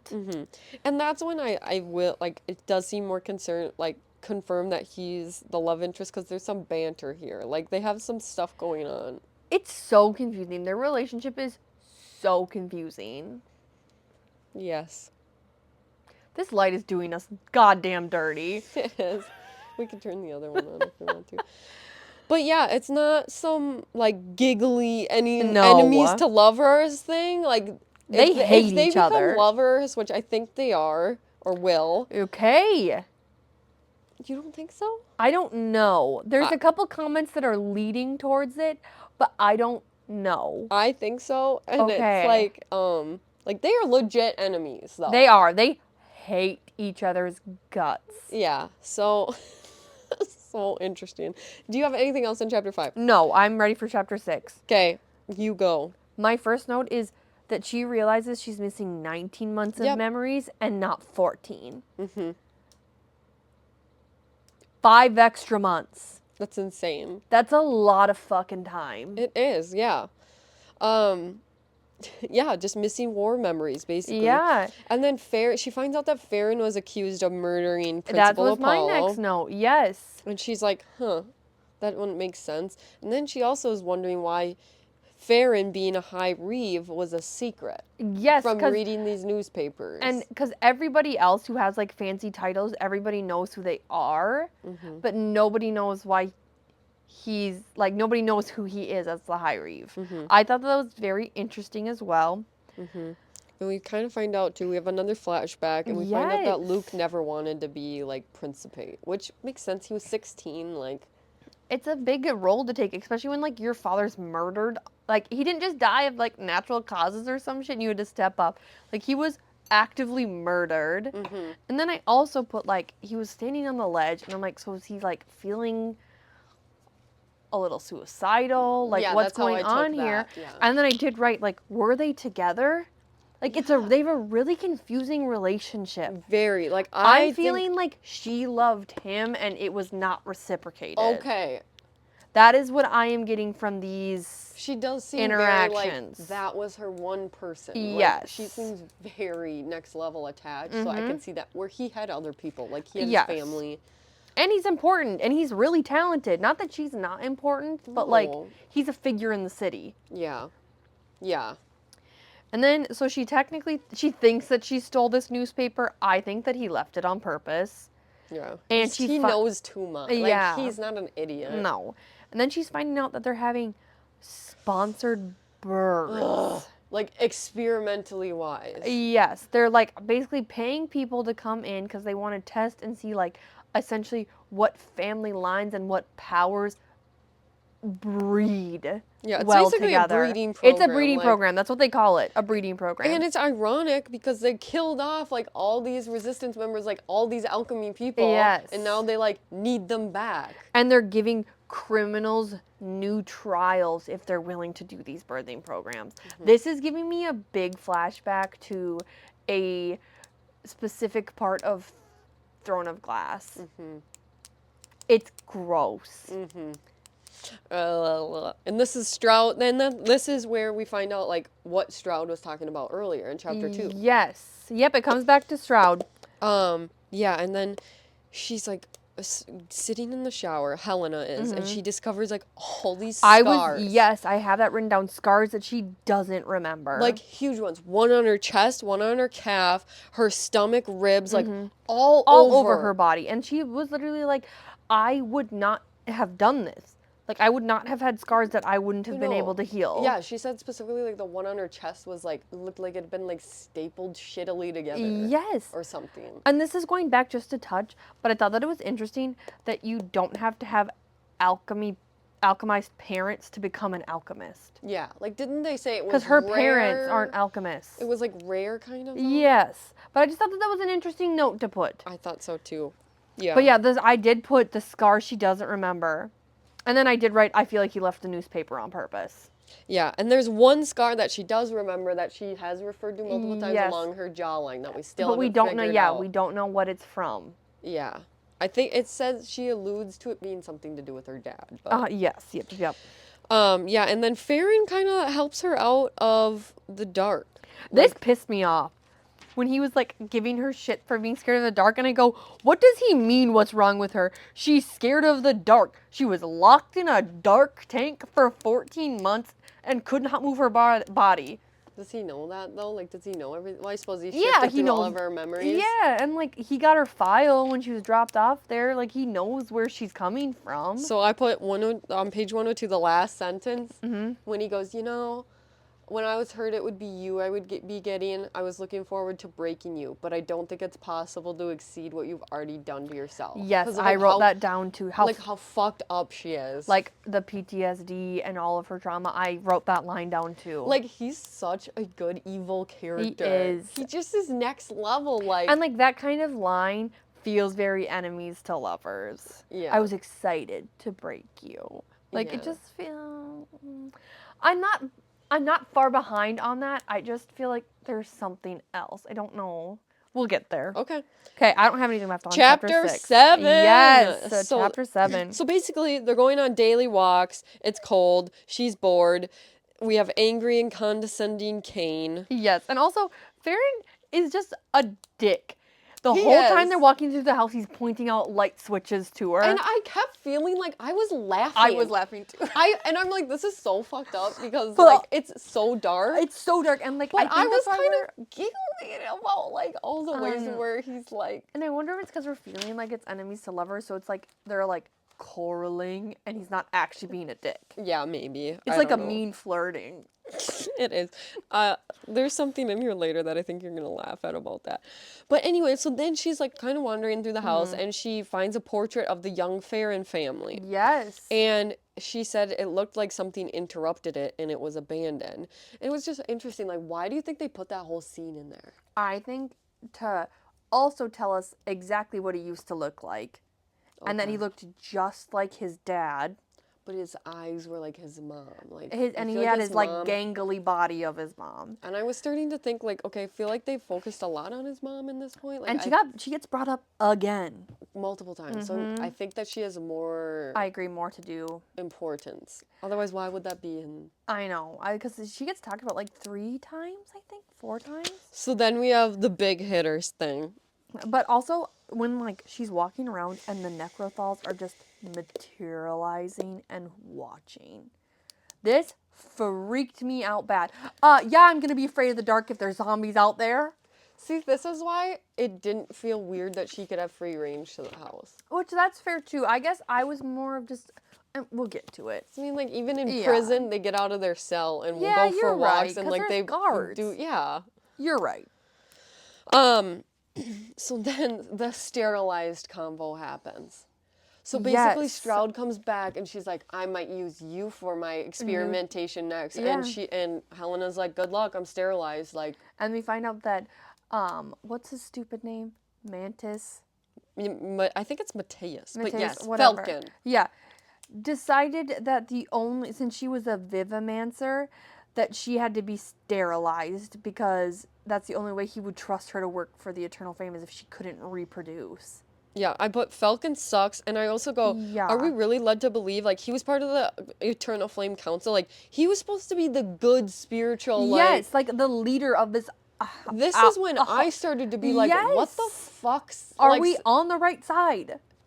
It was insane. And then also, this is kind of when Stroud talks about how, what is it, Madal, whatever her name is, dumb is Mandel. there. Mandel is there.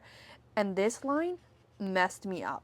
She said she was left in the orphanage and said if they did what they were asked, they might be wanted someday.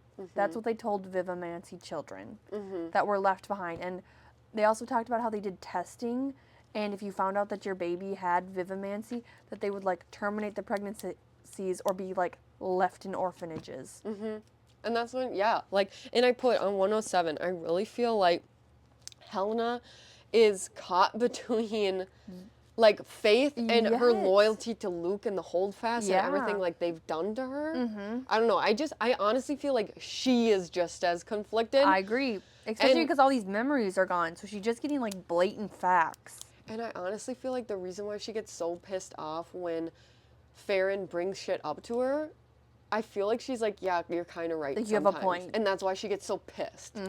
I agree. Because we'll get back later. We'll get to it later. So, that whole thing was messed up. And then this also, she just keeps getting dealt such shitty hands. Oh, yeah. When Farron says she healed people just for them to die again. Yeah, like, and it's true. Like, it is true. They'd come to the hospitals and she would work on them for, like, the grueling, however long they were here, just to send them back out to die. And he's like, you could have just let them have peace. And I was like, oof. But then it's like hard because obviously they're still in the midst of war and she's thinking one more soldier is one more soldier. And also these people probably want to be healed so they can continue to fight. But now that it's it's over, everybody's dead. Yeah. That's real. Like that's true. Oh, horrible. And there's just like, and Stroud was pissed about the sterilization thing. Pissed. And I think, honestly, to me, it felt like more than like, oh, that sucks for my experiment. I think, again, like, it was like with the charts thing. Yes. Where she was like, what the fuck? Which makes sense because they're kind of like reflections of each other on opposite sides. Yes. Yeah. And then there's more Luke getting put on a pedestal. Yes. And whatever. She's like, he never deserved, like, the cruelty and hatred. Yes. And I don't know. And yes, I agree, but it was just, I don't know. It was weird. And then we kind of get confirmation that Farron killed Apollo. And he took his heart out of his chest. And his last thing was, he had one moment left to be alive that I didn't think he'd have. So he knew exactly who killed him. Mm-hmm. Evil. Yeah. Well, and before this, I have some other things too. Yeah. So we find out when Stroud is talking and Mandel's there too, and then she says, you should tell her what His Eminence did with the holdfast after he killed him. And they're talking about Luke's body. I know. I'm so scared. So that just reaffirmed my worries there. Yes. And then Kane comes in and he's like hovering over the bed and she's like afraid that he's gonna rape her. Yeah. Because he's like, oh shit, Stroud told him that I'm sterilized. Yes. And he like reads that from her mind and he's like instantly gets back and is like, what the fuck? I would like never. The last thing I want to do is touch you like that. Yeah. Like, which that also feels very enemies to lovers. Bar is set low, but I'm like, okay, at least we're good on that front. At least SA isn't on the table. Yeah, bar set so low. It is. Yeah, and then he, like you said, admits to killing him, requested by the high necromancer. Yes. Like, he wasn't just, like, out for blood, but there was obviously more of a plan in place there. And God, this, again, it feels so Harry Potter-esque. And then it was really weird. So, at the very end of this chapter, he says, because she says, I suppose your master was quite pleased, and then he's like, yeah, we had a celebratory dinner with him, my mother and I. Not his dad. I was declared a prodigy. And so I'm like, isn't that weird? Not my family, not me. Because he had a sister, right? Did they talk about him having a sister too? It was just him, but I'm just saying, like, not my parents, yes, just my mom. So his mom was in on it? Something's going on with mom. I think that mom is more the head of the household than dad was there. And I'm thinking that mom was the Vivamancer. Like, or you mean the Animancer? Or like what? Or what because is Farron an Animancer? No, he's a Vivamancer. I think that mom was a Vivamancer, and that's where Farron got his powers. Because they talk about how his dad was the Iron. That's true. That's why Mordor, that's in Lord of the Rings. Morrow wanted to work with them specifically, and that's why he's meeting with the mom and Farron more of, is my thought process there. Yeah, I agree. Now we're jumping to chapter 8, and it jumps right into a Luke memory. He's smoking opium. Yeah. He's in a bad place. And I literally wrote, like, and again, they were talking about the pipe immediately, and I go, is he, like, a drug addict? But then they talk a little bit more about, like, this is later on into the war, and... Yeah, like, he's stressed, and he's pissed, and he's like, don't touch me. He's hurt, yeah. Whatever, he's cranky pants, and she's like, I don't know, kind of stumbles out of that memory and just like, what the hell? She's still like, though, I miss him, and like, that was, even though it was a bad memory. Like, and like, she's continuously like blaming herself. She's like, there's a reason that Luke wouldn't want me to touch him. So, what did I do wrong? And I feel like that's like a very prevalent thing in these memories, is that she always feels like she's the one in the wrong. Yeah, that's true. And she says, like, I promised I'd do anything for you. Maybe you didn't realize how far I was willing to go. Like, what does that mean?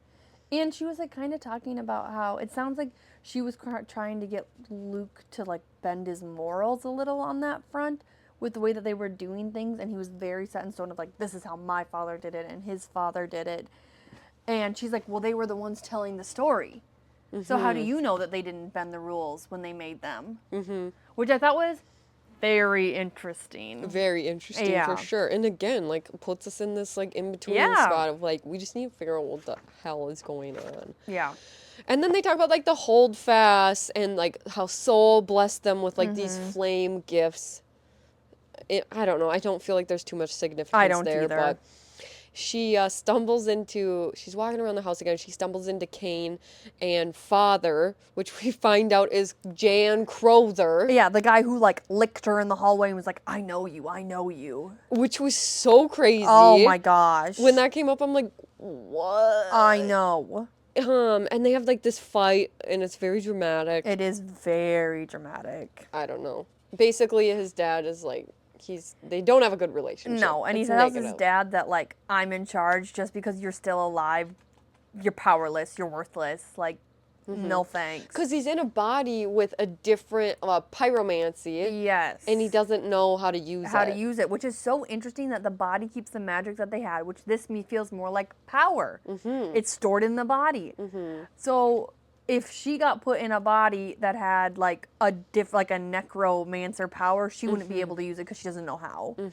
Yeah. So interesting. Yeah. I liked this quote on 119. Like, again, it goes from like these horrible things, and then he's like, I'll tell you if you swallow it like a good girl. I know. He's the love interest. Like, you're telling me he's calling her a good girl, of course. And I do have a note on this later. And he basically gives her like this chill pill. I'm calling it a chill pill, which is for so like real. It takes her feelings away. Yeah, so she's not scared to explore the house. And because he doesn't want to have to escort her around everywhere. But again, the bar is low, but he clearly is caring a little bit for her. He's like, I don't want her to be scared. I literally wrote, so now, like, she's obviously talking with no inhibitions. She doesn't have any, like, thought processes behind what she's saying. And he talks about how, like, he was worried that she was going to try to seduce him to get out. And I go, why are we talking about being seduced? What's going on? You just said the last thing you'd want to be is touched, but why are we bringing up being seduced now? I don't remember that part. Yeah. Okay. Oh, when he's like, why would I torture you when you wouldn't react? Were you talking about that? Yes, and then like later on, he was like trying to talk about how her plans, and he goes, yeah, good that you're not trying to seduce me. Almost like he was like trying to plant his seed, be like, yeah, don't try and seduce me. Well, because didn't she say something about like how he's good looking or like perfect looking? Like she has said that numerous times where she's like, how are you so perfect looking? Yeah. And he's like, okay, you're right. So you think I'm pretty? Yeah. Like, I don't know. There's some good banter going on. There is. I'm eating it up. I fucking like him. I feel like I'm so focused on everything else that I wasn't even thinking about an MMC. This is literally why I've like got sucked into it. I'm like, the rest can suck. I need more of these two. Like, I need more. And I need more. No, So then she finds the eye. Which I'm like, sometimes she is so fucking smart. Yes. Because I'm like, wait, so she gets this chill pill and she's like, now I can explore the shadows. Goes up onto the chair and finds the eyeball. And that's what they're using for them. It's basically like a security camera. Yeah. Yep. They're using eyeballs as security cameras.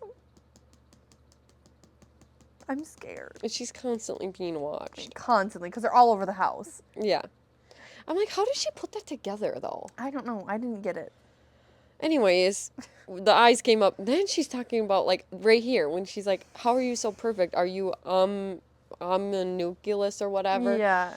And this is basically a bunch of dumbass men because they think the women's womb is inferior, and that's why it pissed me off. That's why humans are imperfect. So a bunch of men. It's the woman's blood. The solution is to jack off into this petri dish and try to grow a human from that, and they call it an homonuclei. Yeah. I don't think it's ever succeeded. No. Like, and he kind of was like... And he's like, well, thank you for thinking of me that way. Yeah, and that's when, so it was just weird. Yeah. And then the black ring he wears comes up. Yes, it was giving Vogue. That's immediately where I went. Obviously, it's not the same series or the same thing, but that's immediately what I thought. I did not think that at all. But I know, and then he was really weird about it. Because she was like, what if I swallow it? And he's like, I would make it come back up. Like... I don't think he said that. Yes, he did. I think he said, don't even think about it. And it was really... He did. It was funny because she, like, the second her thought came in, he's like, don't even fucking think about it. Because he can see everything that's going on in her mind. But he doesn't wear a wedding ring. Like, he doesn't... And it's just this, like... It's not even a medal. Like, he throws it at her like it doesn't matter. Yes, which it obviously does because it's dirty and he wears it for everything. It's important. So I thought that was interesting. And it literally, like, seems like he can read her mind sometimes. I agree. I don't know if she just wears her emotions on her but also thoughts. like he can file through her brain without touching her. So part of me is like, is there like a light touch, you think, where you can like just still hear what she thinks? Yeah, or almost like once you've done that to someone, you can kind of like you know how they think. Yeah. Interesting. Yep. Maybe that wouldn't be surprising. Yeah, I don't know.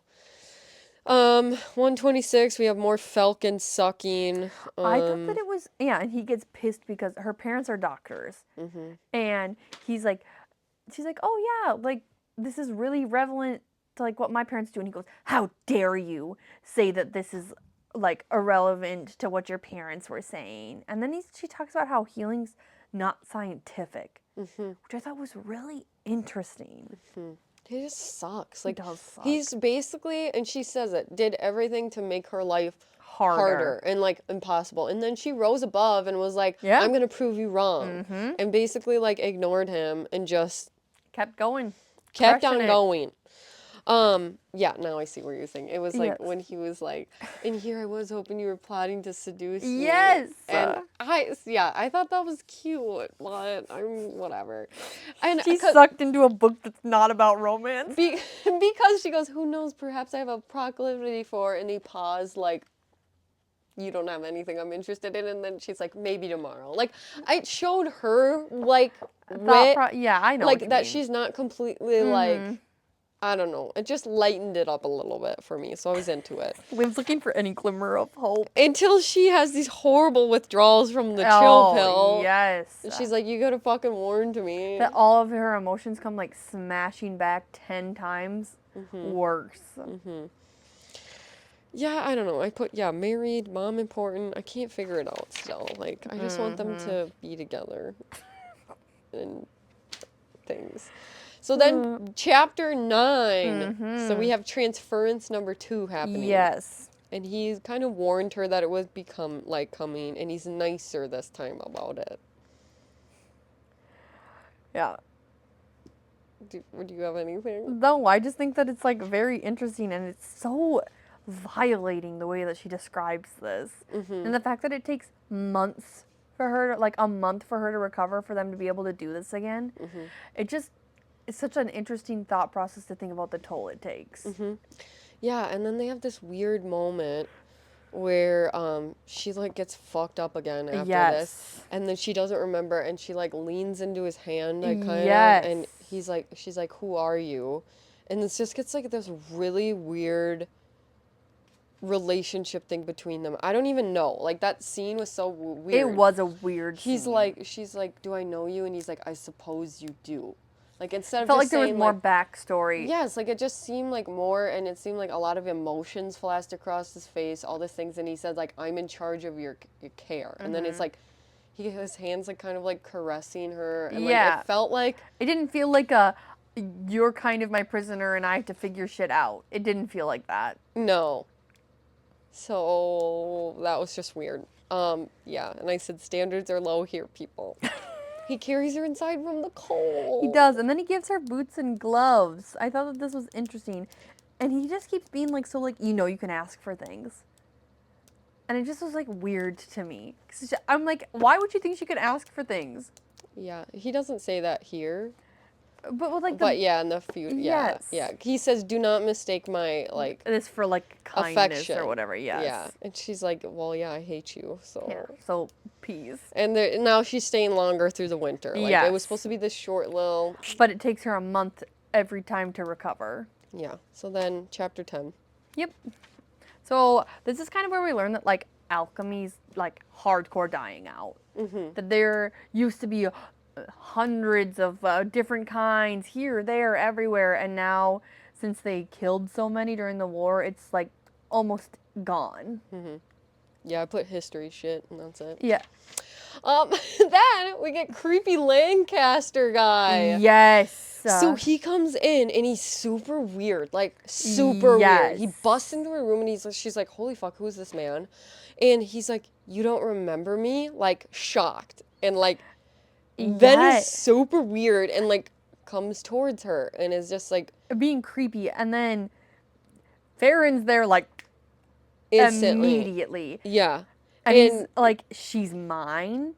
and you can ask if you want to borrow my things, essentially. Well, and like what felt like really crazy to me is she felt like inched closer to Kane and was like getting closer to him. Yeah, she felt unsafe around this man that she doesn't know compared to her captor. Yeah, she was more comfortable with him. Like, that speaks so much volumes. I agree. So then she's like spying on the party. There's a party going on, and there's a lot of weird people, like odd sister twins. The sisters were weird. Yeah, and there's like this family execution scene. And I thought that this was very interesting. Like, so I said, Farron is confusing to me. He killed them so fast. And like... And you could tell he wasn't happy about it. No, because he didn't want to do pissed. it. Yeah. But he was like being pressured into it, where the other people were like, yeah, let's drag it out. Let's drag it out. Mm-hmm. So you can tell, like, we start to see here that he's like not happy with this. And then we find out that Aurelia's cheating on him. Yeah. She catches her, like, getting pulled into a hallway and they're macking. They're moaning. They're moaning. Moaning. And then doesn't she feel kind of bad? She's like, oh my gosh, Farron's, like, gonna see this. Yes. Well, I think that it was more of, like, scared because she felt like he was gonna be pissed and maybe take it out on her was my perspective. But she's like, yeah, Farron's gonna see this. Reading this so differently because I was like, aw, she's protecting his feelings. And then I thought it was really interesting that people were trying to look like liches. Yeah, I know. Like, talking about the way they did their makeup. Yeah, like waxy and stuff. Yes. Like, oh, they're yeah, there's like something. Yeah, they're kind of higher up. Like, yeah, something to be looked at. Yeah. And then Aurelia's dad yelling at her for not being pregnant, and her talking about how they haven't slept together. Mm-hmm. He won't sleep with her. Mm-hmm. Which is fair. Yeah, I wouldn't want to sleep with the devil. With her ass either. I'm not putting a baby in her womb. Well, and then she's like, I've tried to drug him and get him drunk and all this stuff. I'm like, Jesus Christ. You're actively trying to essay your husband, ma'am. And then the dad was like, well, then get pregnant by someone else. Yeah. And she's like, we haven't, like, he will know. That it's not, yeah. And your dad's a piece of shit being like, you're worthless if you're not pregnant. I should have kept your other sisters alive. Yeah. All right, okay. All right, maybe I understand a little bit why she's such a bitch. So then immediately after the party, he's like, he knows she's been spying this whole time. Because, and they, remember it was like really weird how they had made this kiss scene. Like at the party. Yes. They made a big spectacle. Him and Aurelia or whatever. And then he looked right at her. And I was like, she's been caught. So he knows she's been spying. And this is kind of where I start to, get on the potential MMC. I said, what the fuck is with her and Farron? I said, what's going on here? That's so, yeah, I'm invested by this point. I'm like, they're together. Yes. I need them to be together. What's happening? And then when Farron shows up at her door immediately after the party and he's like, what's with Lancaster? Like, yes. He's worried. Like, he's genuinely, like, worried. Yeah. And she's like, I don't know, man. He's like, you know her. You know him. And, yeah. Like, he's worried about her. He was not happy.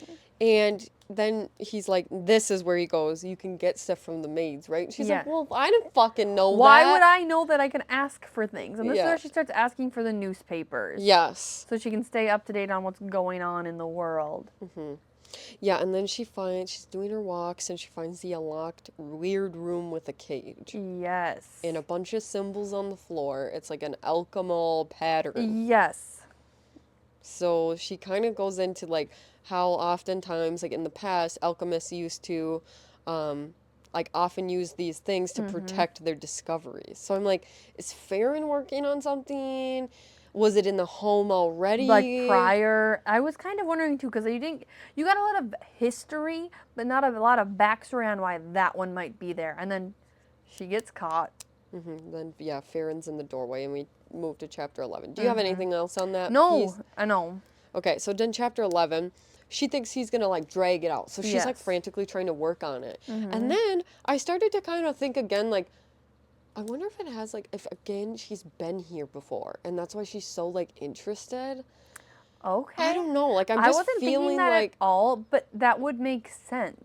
Like, I'm feeling like she's, like, almost has these, like, I don't know. like interest. I don't know. That's what I'm feeling. Like maybe she's been to this house before, but I don't know. Well, she's missing 19 months of memories, so. Yeah. And then she's like asking about the cage. He doesn't give her a real answer. He just kind of basically is like, man, you're so difficult. Like, can you just make this easy? You're making my life so hard. Yeah, like stomping his feet like a child. Like, yeah. Oh, yeah. Go. Like, let's go. Come on. And then it's really weird. This part was really weird when the Necrothal staff lady. Yes, I wrote this down. It's like trying to say his name. And she's scared. Like, I didn't think they had emotions like that. She keeps saying, like, Cain, but like Cain. words, sound isn't coming out. She's just mouthing it. Yes. So they can't talk, which makes it so much scarier just to think that like she's standing there like trying to mouth. And also, so they're controlled by necromancers, right? Who's the necromancer that's controlling these people? I don't, like, are you saying, like, they have to be controlled at all times? Because I think when they talked about it in the future, they say that, like, basically they just show them a task and then they go and do their own thing. Okay, but like, why would it have consciousness to be worried about him? I don't know if it was worried about him. Okay. It sounded like it was scared, like she shouldn't be in this room, and like I don't know. Okay, it was just odd. This scene made me feel like really uncomfortable. I did not like it. It was weird. It was weird, and then he basically just dismisses her. Yeah, like he says, "Go off and do something else." Yeah. So I don't know, maybe they are kind of controlled. I guess I'm fuzzy on that, but I took that as like they train them in, they make them do really easy tasks. Yes, because they don't have the because it takes too much power to have them do like more difficult tasks. That's why they bring things somewhere, walk people down hallways, clean up messes, kind of thing. Yeah. And then she's like asking him, like, what are you doing? Like, this is so fucked up that you have these necrothals. Like, how many have you had? And you can tell he's like deeply uncomfortable with the whole necrothal thing. I agree. Like, he doesn't want to talk about it. This is a very repetitive conversation in this book. I feel like he talks about it, or Aurelia talks about it like 3 times about how they do not have new ones and how other families are like, once they start to stink, her husband gets her new ones. They get these women tea party things. And yeah, like he doesn't, you could tell he doesn't like them. And he's like, okay, now he doesn't want to execute this family. Like, there's something. I agree. There's something going on there. I don't think, I don't think it matters. It doesn't. I think that Stroud and Farron might switch sides, or there might be more to their backstories. Okay. Just the feeling that I'm getting. I think that Stroud is very much in her work, and there's something else that like kind of pushed me over the edge later. But is there a side to switch to? Like, if the resistance is dead, like what side are they switching to? Like, I don't know if it's a side. Just I don't like know a if it's good, necessarily they're turning good kind of thing. I don't know if it's a side necessarily, but not wanting to work with the High Necromancer anymore. Like start their own thing. Maybe the resistance. I don't know. I don't feel like I feel like they're gonna be teaming up with Helena at some point. Okay. I hear you. Okay. Yeah. So then they have that conversation or whatever. Yeah. And then they're giving all these like little tidbits into like their relationship. Like they purposely put in here like his fingers splayed across her lower back to usher her. Like, there's something going on there. And then I also was like, Farron has made like a lot of really good points recently at the close to the end, and him talking about how the Holsteads kept her lonely. Which is like, honestly, they I did. Can see it. I can too. Yeah, like that's why I said, I think that sometimes he makes good points and she gets pissed because she's like, no, but it's like, he always said, like, I don't know when he says this, but he says, it sounds like you've, like, really rationalized this for yourself or justified it or whatever the word was. There's a line I have later that hits home. Yeah, and then when he's talking about Aurelia, because she comes in or whatever, I think, doesn't she at this point? Yeah. Yes, she comes in and she's like, bitchy self or whatever. Yeah, well, you guys are spending a lot of time together. I thought you had work to do. And he puts her in her place and is like, shut the fuck up again. And then it was so funny to me that those two she ran away. Yeah. And they just moved on like nothing happened. They weren't like, like they were just like, okay, moving on.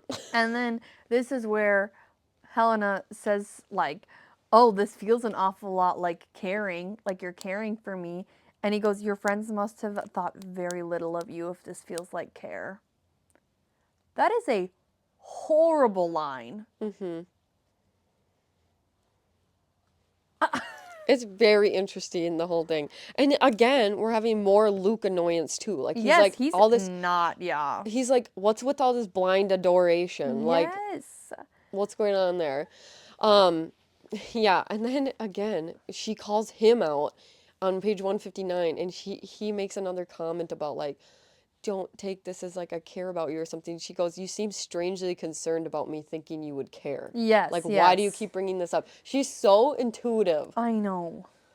Yeah, and then when she was talking about that, and then she's like trying to justify it, like, no, I do have all these people, and he's like, okay, who?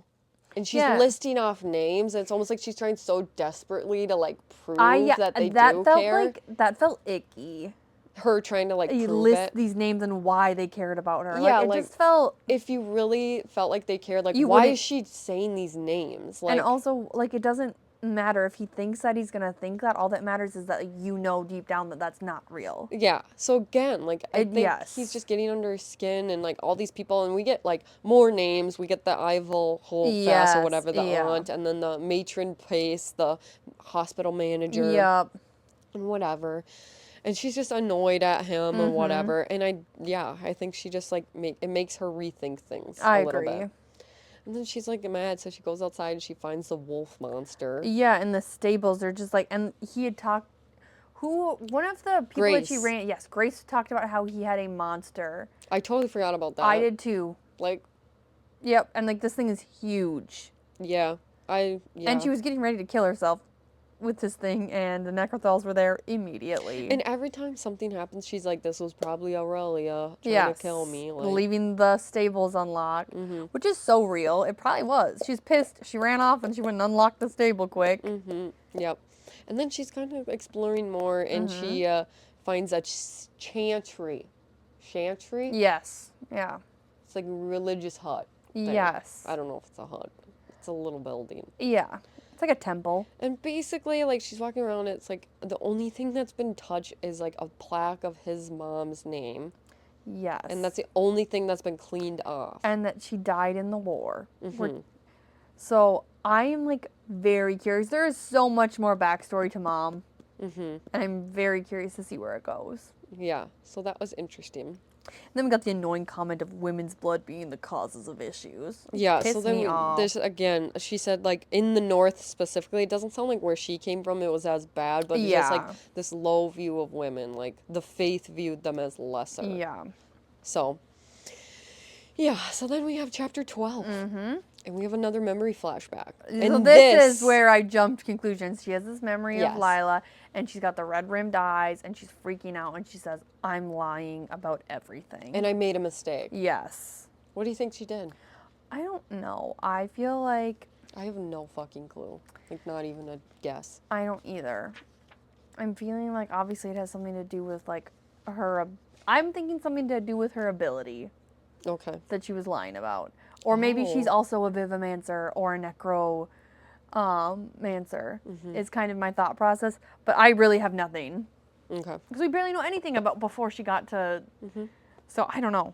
Yeah, and again, like, now she had an injury, too, in this flashback. So sometimes she has injuries, sometimes she doesn't. So it's like a jumbled. It's not like a specific timeline we're progressing in. Yeah, so then we get to the third transference, and she pushes him out of her mind. Yeah, and like, he, like, freaks about it. Yeah.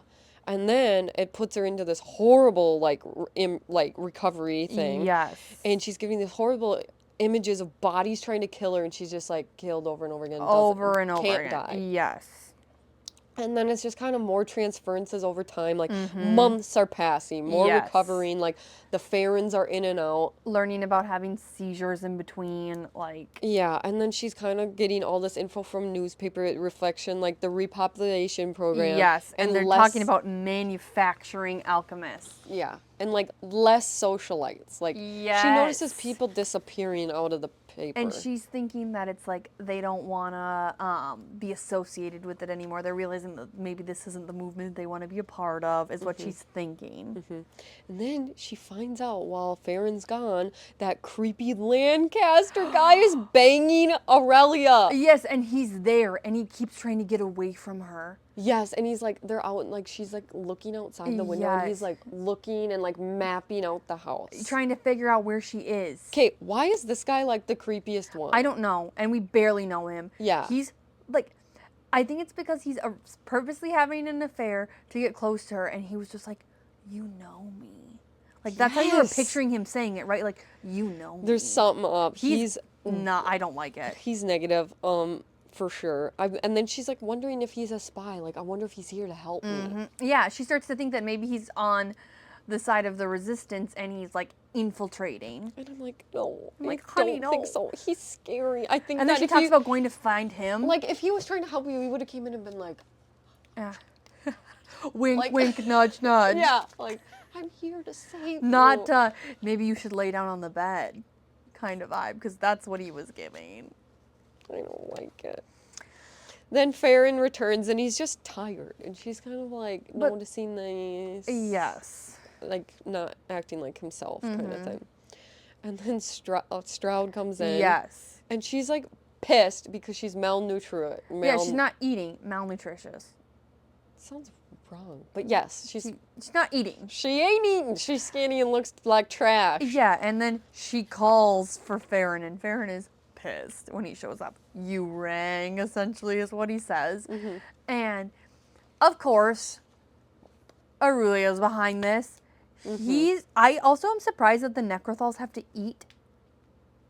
Because she said, this is what we feed the Necrothals, is these boiled scraps. So I don't know why they have to eat. That feels weird to me. Yeah, because then do they have to poop? Yeah, that's what I was worried about. Do they have to shit still? I mean, I don't know. That's just... But Farron is mad about this. And so now he has to, like, make sure that she's actually getting meals. Yeah, because it said Farron paled. Like, he was like, what? Yeah. Which makes sense, like, because in my mind I was like, well, how did he notice that? Well, he's been gone. Like, yeah. He hasn't been coming back and forth and back and forth. And Aurelia's just been banging Lancaster. Yeah, and the hedge maze on the rugs. So he's pissed. Like, I'm sure she got a real... Yeah. Mouthful there. And then she's getting like all these injections, like, yes, after this. These were gross. Yes, and it just, so this is where one of my theories comes in. Okay. I think, like, because it shows that she went out of like consciousness. Yeah. And then she like wakes up multiple times with like just weird shit in her body, like, and I said, it seems like more than a malnutrition treatment. I think they're trying to unsterilize her. I was thinking that too. Like, it's too much. There's something more. I agree. I was thinking that there was extra stuff going on. Because why does she need to be like put out for all of these things? I know. Like, she basically like drugged her to go out. Yeah. And then when she woke up and she was showering, she was noticing all these needle marks. And they're in this region. Yes, like I was thinking the exact same thing. Because she made a comment, like, specifically, like, I think, like, right by her hip bone or something. Yep, like, it was by her hip bone. I agree. I'm scared. And which is also, very scary. Not a fan. I'm scared. Yeah, and then she has another Lila memory. Yes, and in this one, she has a prosthetic leg. Yes. And that's what they were talking about with her and Grace in the first couple chapters. And then, so she's kind of Lila is telling her that she thinks that the work she's doing is a lot better than the battlefield, because the battlefield, you win some, you lose some, you know what you're doing, you're going in to fight. Where in the hospital, every battle looks like you're losing. So she was kind of like applauding her, like, you're doing important stuff. You don't need to be out in the front lines to feel like... Yes, and like, again, that's kind of like coming back to me of like, is Luke not doing this for her, not making her feel like her work is important? That's true, yeah. And Lila's trying to like bridge this gap and be like, you can talk to me about things. Like, you're not alone. And... also, Helena's kind of talking about how she feels like Falcon's trying to push her out because he approved having trainees. And after this memory, Helena's like, why would he let more people be healers? Yeah, like she's so he confused. flipped out about me, and now I have trainees. What the, what? Yeah, so, it's just so hard because we're missing so much information. Yeah, and then, I don't know if you noticed this too, in that memory, when she was all bitter and was well, it was publicly stated that I'm not a fighter. And I'm like, wait, so when was this public statement? Or, what happened that you got labeled to be not a fighter? Yeah. It's so interesting. So interesting. And then at the end, she's like, Soren, I need to remember Soren. Yes, I said Soren being brought up again, and this is Lila's twin brother. Yes. And we've heard about, this is the second time he's gotten brought up. And he keeps evading her memories. Yes, he keeps, getting pushed out. She keeps being like, there was 3 of us. And yeah, I'm missing someone. Yeah. And then it just, fades away. So do we think he's good, bad? What are our thoughts there? I think he's still going to be alive. I have no idea what side he's on. Same. I honestly don't know.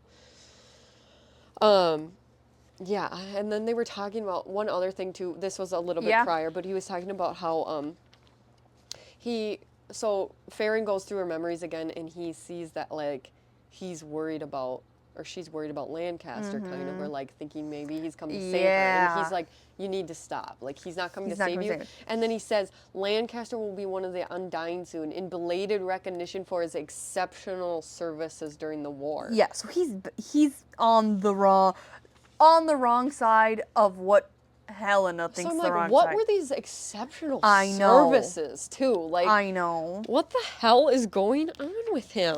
I don't know. He's freaky. So then we get chapter 13, and then we'll wrap it up here. Yeah. But we get the knife scene.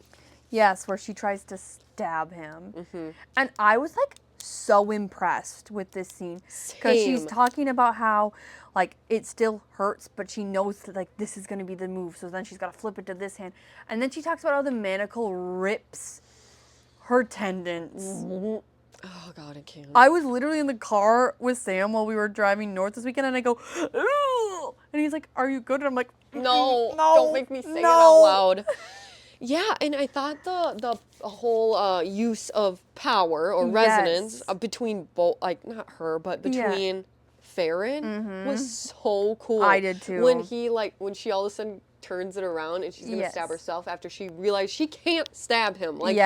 She can't. He's basically wearing some sort of armor or something. Yeah. And so then she's like, fuck you, I'm going to turn it around on me. And he's like, no. So he, in a blur, grabs her throat, pushes her away, and grabs the knife. Uses his power to, And it, flies. It's gone. It was so... I thought it was that a good scene. Was really it was cool. a really good scene. And his dad's there. Yes. His piece of work father. Oh, so there was weird stuff about that. I don't know. It was just... The whole thing was interesting. Yeah. And how he knew exactly that she was going to do, He's like, you ever been in the dining room before? Yes. He immediately walks to the door and she's like, shit. And he's like, oh, you like flowers, so what's in your hand? And she's like, nothing. Yeah, hiding it in her skirts. Nothing. This is where I start to giggle, because I'm like, it's kind of funny. I know, 100%. She's talking about killing herself, but it's kind of funny. It's like a child that thinks they're getting away with something, and mom's like, all right, what's what I think is actually funny is she, legit hates him. She wanted him dead. It wasn't like, I wanted him dead. She wants him dead. I'm doing this for the right side of the war. No. She wants him gone. Yeah, so I think that's even more funny. And then we find out the big news. Mandel was accidentally assassinated. Yes. With this bolt thing. Yes, and I was like, I thought things couldn't kill him, and we get some confirmation later. Yeah. So it was intended for the Governor Greenfinch. Yeah. And Helena's happy. She's like, yeah, light on her feet. Yeah, she says that the next week is the best week of her life. She's having a good time. Yeah. Whatever, because everyone's stressed. Aurelia's walking around the house, paranoid. Lancaster stops coming to the house. Yes, and she asks Farron multiple times about their security on the site. Yeah. And oh my gosh. So good. Yeah. And then Stroud's again unfazed. So, yes. And then so she comes to fix her manacle arm. And we learn that she's not undying. Mm-hmm. And I thought her reasons were interesting. It was so good because she was talking about how the undying go manic. They go mad because they are undying. And that was basically what Bennett... Mm-hmm. What happened to Bennett. Mm-hmm. So we're getting more info on big players that are just got like thrown in our laps, but then also swept away. And she's also like, her work is just so important to her. Yes. So can I ask you, now that we're right here, so what makes you think that she is kind of like maybe not on the bad side, maybe gonna turn? Like, what's your thoughts? Like, I was think it the this fact that scene yes, that she's not undying. She's basically using the High Necromancer for her, where it feels like everybody else is being used by the High Necromancer, where she's using the High Necromancer. Does that make sense? 100%. Feels like she's working the system because he's keeping her alive and healthy and safe without her having to like do this thing that everybody's striving for. Yeah, she gets less scary now I agree. as time goes on. And she's also standing up for Helena in multiple occasions, so it feels like she's kind of on her side. But also scary in the sense that, like, we have more large syringe thing. 100%, Like, so I do think, like, the sterilization thing. Yeah, I agree. I think that there's stuff going on there. Because then, like, how the fuck does, like, what happens there? Like, but then, yeah, and is now... she gonna be forced to, like... I know. Do this breeding program? Like, ick. Yeah. So I'm very worried about that. But yes, go. Now, we're being told that the High Necromancer wants to see her again. And they go to visit yes. him. And they basically, like, they get to this weird underground town. And she touches the walls and they're slimy. And she's still recovering from whatever the fuck she's Shroud like did. struggle busing to make it through the hallways to get to them. And he's just kind of like, come on, like, we gotta do this. Yes. And so he's on this, like, literal throne of necrothals. Yeah, a throne of flesh. It was so weird. And they were, like, moving. Because, like, they're breathing. And, like, but they're also, like, making him lean and, like, move. And he's also, like, rapidly decaying from the last time that she saw him. There are holes in his skin, and she can see his organs. Oh, God, this scene was so hard for me. This scene was disgusting. So he's, like, just shreds her mind. Yeah, like, it makes the transference stuff look like a cakewalk. Yeah, which I'm also like, why did we have Farron do this if he can just do that? That was confusing to me. I don't think that he can unwind the memories. I think the way he goes through the memories is more brutal than the way Farron does. I got you. And then he finds out or puts together with all these new memories that Farron came up with. I guess I must have read the first part wrong because I have always assumed that she did it to herself. Okay. So yeah, so then they find out that she's the Animancer, which is basically Vivimancy, but they like your soul. Yes, and they can also change memories and unravel them. Hence why she can change her mind and make herself forget. And then the High Necromancer is pissed that he hasn't even put anything like that together. Yeah, so then I'm like, it was just really interesting. And then on 191, like, Farron is trying to backtrack and be like, no, like, Bayer, like, the one Bayer chick, she was the one who was the Animancer or whatever, and like, or this Emily chick or whatever. And then they're talking about that, and then he basically kills Farron because he's so pissed at him. Like, how did you take that scene? I didn't think that he killed him, but like, I was like, okay, he's super hard to hurt, and he basically just like snap of his fingers, like, cracks ribs. Like, he lands on top of her almost, like holds himself up with one arm, and he's like choking. Like, can't breathe. I think that he didn't kill him, but he was like actively getting there. Yeah. If that makes sense. He was torturing him. Yeah. And then, like, basically, because he's, like, not doing enough, we find out that, like, he's not delivering them people. Yes. So I'm like, what is his game? Because we find out that the Resistance is still alive. And that is who killed Mandel. Or that's what they're assuming. Yes. Like, it could be someone else, but they said that the Resistance knew about some fancy bolt metal to kill them. Obsidian is what kills them. Yes, and that's the first time that we learned about that. Yes. Right? Like, one of the Resistance members knew that. Someone knew that he was talking. Bennett knew it.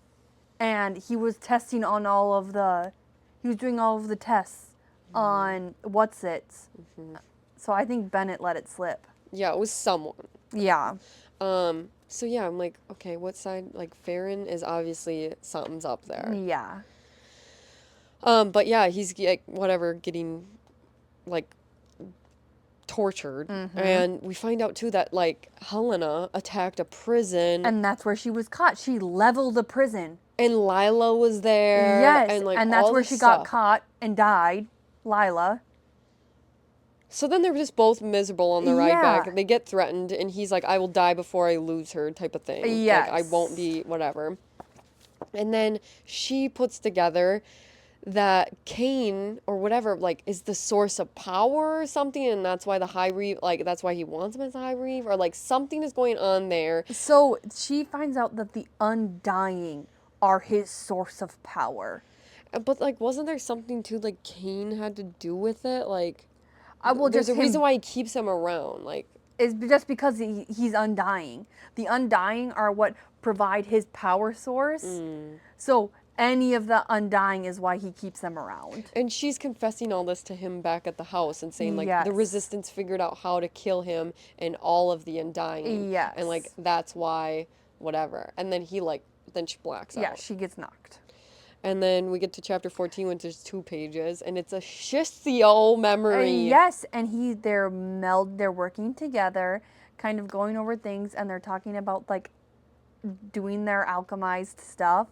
And he makes a comment that don't, like, waste your time with iron. You obviously have a knack for this, and don't let other things, like, sway you. You should be using nickel and titanium if you ever make a weapon. Yeah, like, she was kind of looking at weapons, I think. And, like, yeah. It was really interesting. But, yeah, he gets brought back, and they obviously knew each other. They were working together. And she, like, after this whole thing, she kind of looks at herself, and she's looking better. She's even maybe pretty, right? Yes. But she calls herself, like, a vibrant corpse. Like, now the fire in her eyes is out. Like, she's just feeling, like, so defeated. Because at least the last time she saw herself and she was malnourished and all this stuff, she was fighting for something she believed in. But now she's pretty and well-fed and taken care of, and she has nothing left. Yeah, like, she... Yeah. Yeah. And then at the end, Farron says, like, yes, he's dying. Yeah. And confirms it. Yeah. Which I think is interesting that he says that, because isn't he going to get tortured for, like, telling her that information? Maybe. I don't know. Maybe there's something else is going to pop up. Maybe he won't be working for the High Necromancer the next time he comes around. So we're going to try to read another 150, 200-ish pages. Yeah. We'll see. But, yeah, I guess my final thoughts, I really think that, like, Farron's working on the good side. And a question, we didn't talk about this. He is in charge of hunting down the resistant members and killing them, and hasn't been delivering. Do we think that he's faking their deaths and bringing them somewhere else? I don't know. That's interesting. If he's on the good side? Something. Yeah. Like, something's up. I think that there is a chance for MMC love here, but I don't think that that's the main like source of it. I think there's something else going on. They say that, like, this isn't a romance, but I'm convinced. I do feel like they had something going on before her memories were wiped. I'm so excited. I'm, like, really liking this book. I'm fucking loving it. Like, it was like loving drinking it. out of a fire hose at the start, but it's really good. Literally, chapter 3 hit, and I'm like, I can't put this down. I texted Sam. I'm like, I need more. Seriously. It's so good. Yeah, I have some good theories. Yeah. I like them. I think it's... Yeah, I'm very interested to see where it's going to go. So yeah, like Liv said, we're going to try and do another 150, 200 pages depending on time this week. Yeah. Do we want to play our game quick? Okay, it's my turn. Here's the bowl lady. Bowl time. Bowl time.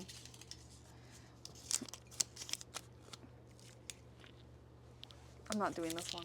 We've done it 8 times, and every time we lose our audio. It's fair enough. Okay, one book you're most excited for on your TBR. Honestly, like this one was really exciting for me. Yep. But I'm really excited about One Dark Window. We've had that on our TBR forever. And I just had my one of my cousins texted me and was like, I just finished it and it's so good. I saw it was on your TBR and I love it. And she finished the first book and so she's like moving on to the second one now and she said it's really good. And I feel like people on TikTok have said that book is really like a fun duology. So I'm excited for that one, I think. I'm like looking forward to a switch up. Mm-hmm. And we kind of been talking about Neon Gods. Mm-hmm. And I'm excited for a switch up in, like, the sort of magic. Okay. Or the sort of, like,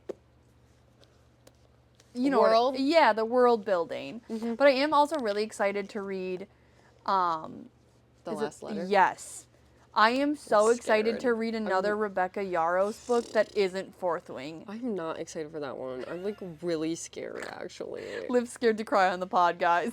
I am also scared to cry on the pod. I know, I just feel like I'm gonna have a hard time, like, sitting down, because I feel like that's a mood read. Okay. So, I don't know. We'll I got see. you. But I'll probably like it. I didn't think that I would like this one, and I'm eating this This all. one like, is so this good. is the switch up that I needed. Like, I don't feel like I need too much of a switch up after this, because I feel like this is... It is crazy genre switch up. Yeah, so feeling good. But yeah, so... I think that's all we have for today. Thanks for following along, and be sure to like, follow, subscribe, and give us some more game ideas. Yeah, and also let us know what your guys' most anticipated TBR is. Yeah. Maybe we'll do it next. Yeah, that's a really good one too. So we appreciate you watching, and hope everyone has a good week, and we'll see you next Wednesday. Yes. Happy birthday, Cassie.